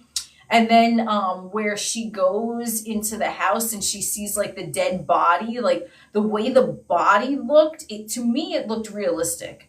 And I was like, okay, I still look at that scene sometimes, like the scene in the house with the body, because I'm fucking weird. Just like I look at Alien, Dallas death scene because I really like the sound effects in it because I'm fucking weird. But yeah. Ooh. Thank you for the roses. So I don't know why we start talking about movies. I guess because I was saying that this 3D reality is like a movie and just observe it and be the main character and be the director, you know, but don't take it so seriously because in any moment, you know, you can direct another scene and say, no, this is what we're doing. And then you act the part and then you just keep it moving, you know? Like, here's the thing. If someone thinks that something is serious, it's still their perception of that thing. So that's what's going to play out for them. It's going to be serious, right? Because you're saying it's serious. But if you think it's fucking funny, just like, you know, the movies that are supposed to be horror and I'm fucking laughing my ass off. And then there's movies that are supposed to be funny and I'm sitting there like poker face, like, okay. Like, it's my perception, right? So your perception, if you're saying this is serious, this needs attention right now, then that's how it's going to play out because you're the one claiming it as serious. But if you're just like, oh, whatever, this shit'll resolve itself. It's done. I'm not participating in that. It'll resolve itself. Welcome to Movie Phone. Oh my God. Oh my God. Where is that even from? You know, I don't even know where that is from. I know that I've heard that. Welcome. Is that when you want to call and see what movie is playing? Holy shit. Yes, everything is neutral. Yo, I forgot about the fucking movie phone thing. Like, but I can hear the voice. So, like, he's like, welcome to Movie Phone. Oh my God. Is downloads from the higher self also intuition? Yeah, you can look at it that way. I mean, but here's the thing with that for me personally, like I receive a lot of information. So to me, I interpret intuition as something having to do with you and what's going on like with your physical vessel and your surroundings, right? It's more of like intuitive, like turn this way, go that way, right? Or go here, go there. But like a download I can get for anyone or anything.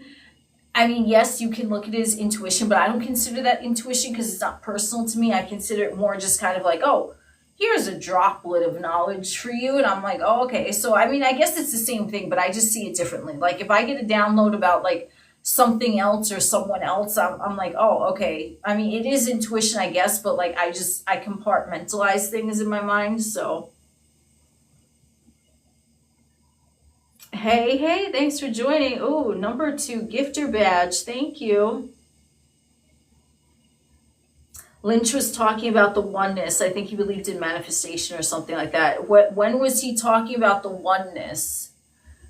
I mean, I'm sure, like, I'm sure, it's kind of evident that, like, Hollywood knows about the manifestation and they put it out there in movies. Oh, he talked about meditation. I didn't know that he was, like, even speaking on these subjects, but, I mean, now that I know, I have to look into that because, wait, what sign is David Lynch? Now I gotta see what, because I believe in astrology, and if you don't, you don't. But like, I just think it's funny, like, to find out what sign someone is, because I believe in it. And yes, it is a belief system. You don't have to believe in it if you don't want to, but I do. I think it's fun. David Lynch is wow, January 20th. So he's either an Aquarius or Capricorn, which makes total fucking sense. Makes total fucking sense. I guess it just depends on his birth time. If he's let me see his chart because I'm fucking curious now. David Lynch. Don't mind me. I get my rocks off to shit like this because that's how I roll.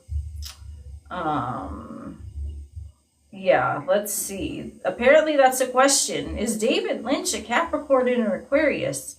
So he is a 29-degree Capricorn with Virgo moon and Virgo rising. No, and Virgo midheaven, and they are conjunction with Scorpio rising. Okay, well, there we go. That answers that. A lot of earth. Anyway, so that's what... Yes, they're saying he's a Capricorn, like 29th degree Capricorn. Because I, like, on the days that the sign changes, it's just, it depends on your birth time. Woohoo! Oh my god.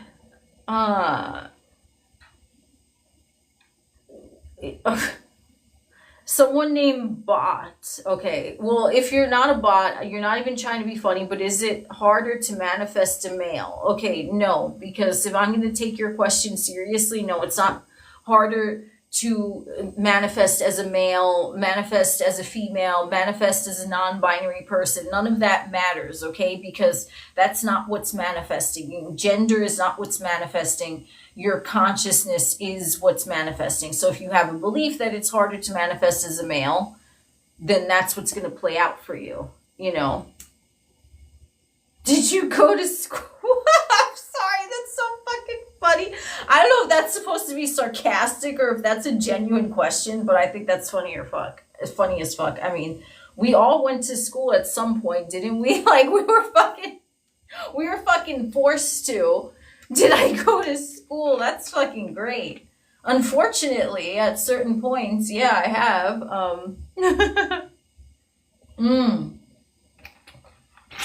Okay, Bot. I mean, if you're serious, and yeah, thank you for loving the content, but gender affiliation has nothing to do with manifestation because it's not coming from there, okay? A thought is, what you interpret as a desire that your consciousness already has, and it's giving it to you, the idea by way of thought. It has nothing to do with anything going on between your legs, okay? I promise you. It's just, if you're thinking that, that's a belief system because the only one who's recognizing gender is from the ego perception, saying this is separate from that, right? This is different from that. But your God self is not even thinking that way. You're on the ship. I mean, I'm broadcasting from the ship. So this is a live stream from the ship. I don't even remember what I put as the title of this. I should have put broadcasting live from the ship. But anyway, what your question actually, thank you, Bot, for reminding me, because someone had asked earlier, what is my thoughts on non-duality? And then I got sidetracked, as I probably normally do.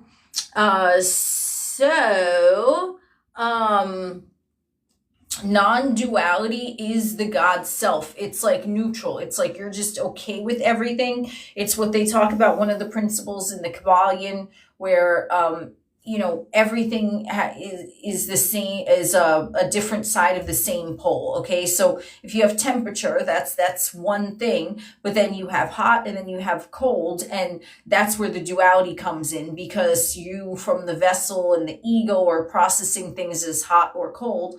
But to me, something might be hot, and to someone else, it might be lukewarm, right?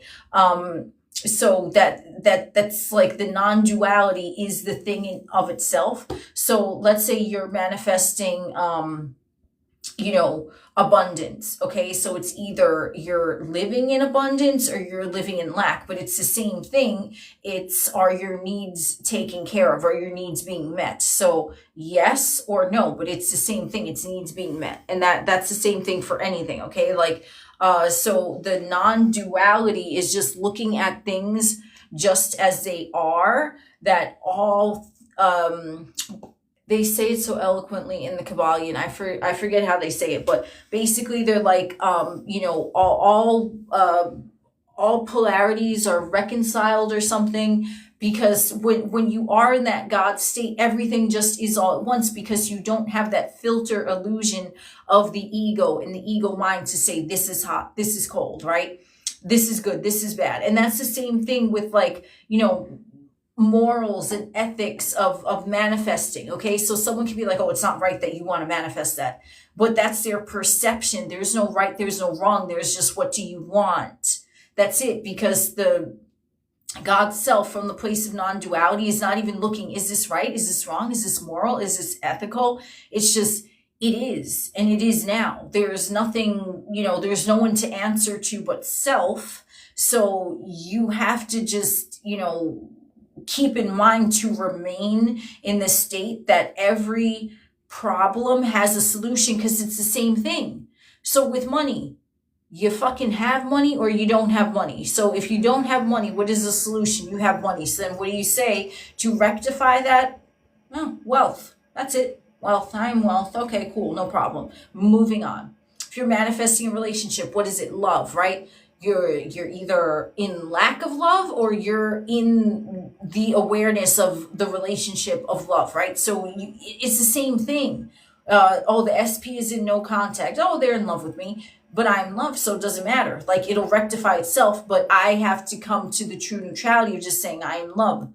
I have to come to the true neutrality of saying I am wealthy. I have to come to the true neutrality of saying I'm healthy, because then health and non-health are rectified when you say health. That's it. It collapses it. So yeah, I don't know. Yeah, my phone is on 14%, so I think we'll do one more question. The Kybalion is on your read list for a month. Are these things discussed in there? Yes, the 7 Hermetic principles. Very interesting. It's like I first read this years ago, and I will still go back to it, and I will still see different things. Also, the Kybalion, they have on YouTube, people are reading them, like chapters from the Kybalion for free. So if you want to listen to that, you don't want to pay for the book. And they also have like a downloadable version for free, like PDF of the Kybalion. I know that they had it a few years ago, but like you can even get it for free if it's something that you're interested in. But they discuss all of that in there. You know what? Let's just, I think I'll do this as the last thing. I'll just read you guys the 7 Hermetic principles, and maybe I will make a video expanding on each of them if that's something that interests you and not pertain it to manifestation.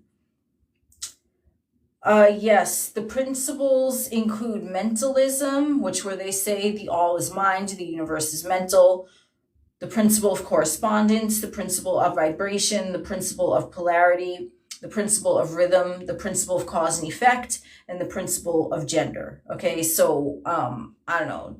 Do you guys Shams al-Marif? I do not know how to pronounce it. Shams al-Marif book. I have not even heard of that person, so I don't know about any book. You wish he had the books in local libraries. Well, I mean, I guess now Amazon is the local library or something. What they want you to like buy it or some shit. Do I believe in Mother Nature? I mean, I haven't really thought about that, honestly. Like, that's a very complex question. I appreciate that. But I mean, the short answer is yes, from the sense that you're creating your environment. And there's a lot to it, like, the earth and the core and the heart. Like, but I mean, in general, Mother Nature, like the weather, is it, the short answer is no. Okay. Energy question. Shams al-Marif is based on the controversy of... Ooh, that sounds interesting. Arabic magic. Okay, I'm going to look that up. Let me see. I mean, magic is something, it's manifestation, but it's more like kind of like a spiritual connotation to that. But I mean, whatever. If someone believes in magic, they're going to see evidence of that. If someone doesn't, then they're not going to see evidence of that. Well, magic is energy manipulation, but you know what? I think, in my opinion, everything is energy manipulation. It's just that magic adds like an added element to it. Like it makes it more kind of like fantastical, if that's a word. I mean, I don't... do I believe in psychics? Maybe Earth is manifesting its own reality the same way we are. I mean, listen, I'm not ruling anything out, If you believe that the Earth is like, has ascensions to be manifesting, then yeah, like that's what'll play out. Like experiences magic. I definitely think so. I think everything can be magical, but like, what is your definition of magic? Everyone's definition of magic is going to be different. So I could be like, oh, this thing could appear out of thin air. And to me, that looks like magic. Maybe to someone else, it doesn't. But I just, oh my God. Magic is a contradiction of magnetic, as in law of attraction. I love how you're just like spitting all these things. Like, damn, drop that knowledge, homie. But yeah, like the definition of magic is different to everyone too. So, if someone is doing, contraction, okay.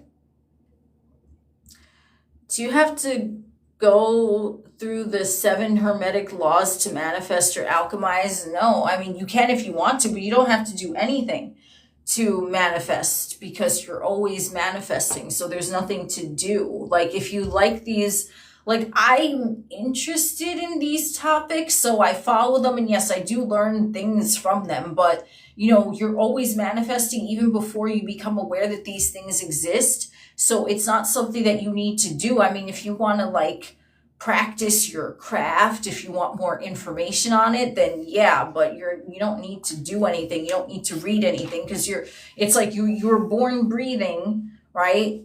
And you're born manifesting. It just is.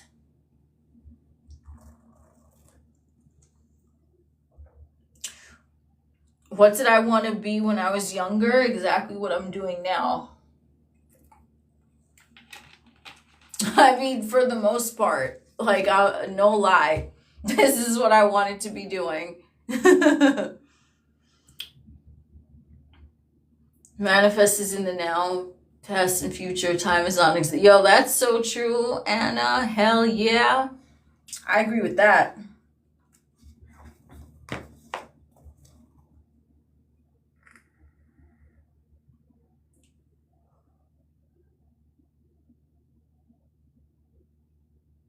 You had a dream that I was live and now I'm live for real? Oh shit, there you go. Yeah, I saw a question that said, am I doing more videos for the YouTube MVP? Yes, I am. If anyone has any requests on there about a specific video topic, like just let me know.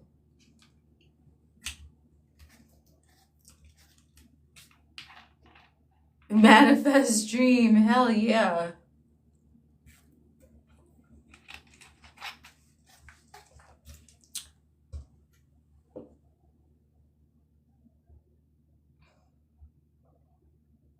Ooh, thank you for the likes, everyone. Okay, so I don't know where that, like, this just, like, segued into something else. Can you post a link to join your membership channel in your channel's description or something? I can, I just don't know how to do that. Oh, you can't find the link, doesn't it? I thought on YouTube there's just like a thing under each video that says join, and that's how I thought it went, because even videos that I watch on YouTube of a channel that has a membership, it just says join. I don't know, I'll have to look into that. I didn't know that it didn't show. That's weird. But thanks for letting me know. I'll look into that. I have no idea. Like, one thing with me, I'm not tech savvy. I'm not like internet savvy like that. I'm like, what? Like, I have no clue. Isn't it? It doesn't work over the app. If your phone is Apple, it won't show. I don't, let me see. I don't know. I mean, I have Apple and Android, so I don't know. It shows on my Android though. Let me see. Let me double check on the Apple device here. Let's see if it's gonna show me like to join some random channel. Interesting. Well, maybe they don't have a membership. I don't even. Okay, I don't even do this because I don't even really know who has a membership. I mean, I'm looking for a channel that would have a membership option, but I don't even know of any offhand. Yeah, I don't know. I'll look into that because I thought like it just comes up automatically. Like it'll just say, you know, join, like there's an option. But I have no idea. The headphone, where's the headphone audio? Oh my God, the headphone audio. Oh, the headphone audio. Wait, are you talking about where's the mic? Because like I don't know, that was alien technology. I don't have a mic. I don't know what's happening, and it's going through Wi-Fi or something. No clue. See that's what I mean. Like 3D things like that. I because I have no interest. Like I have no interest of how things operate. How okay, cool, no problem. Like usually people put a link in the description. Okay, I don't know. I'm gonna have to go on like the laptop or something just because that one I know always has more options. But like I know that when I've seen videos even from like, you know, my iPad or my phone, it'll just say it like on Apple and Androids. It'll just say join. So I don't know. I have to look into that. Yeah, okay. Phone is on 9%, guys. So I've been talking for a while. Now this video is going to take like super long to like download and upload to YouTube, and I want to get it on there. Like, you know, there's no time, but I want to get it on there. So thank you everyone. Thank you everyone for joining. Thank you for the likes. Thank you for the comments. Thank you for the conversations. And thank you for the follows and the gifts.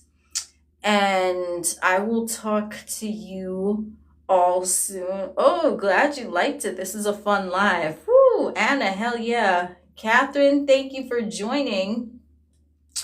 So good night. Yeah, I don't you're welcome. I don't know what time it is where all you guys are, but I should be getting to sleep. Just saying.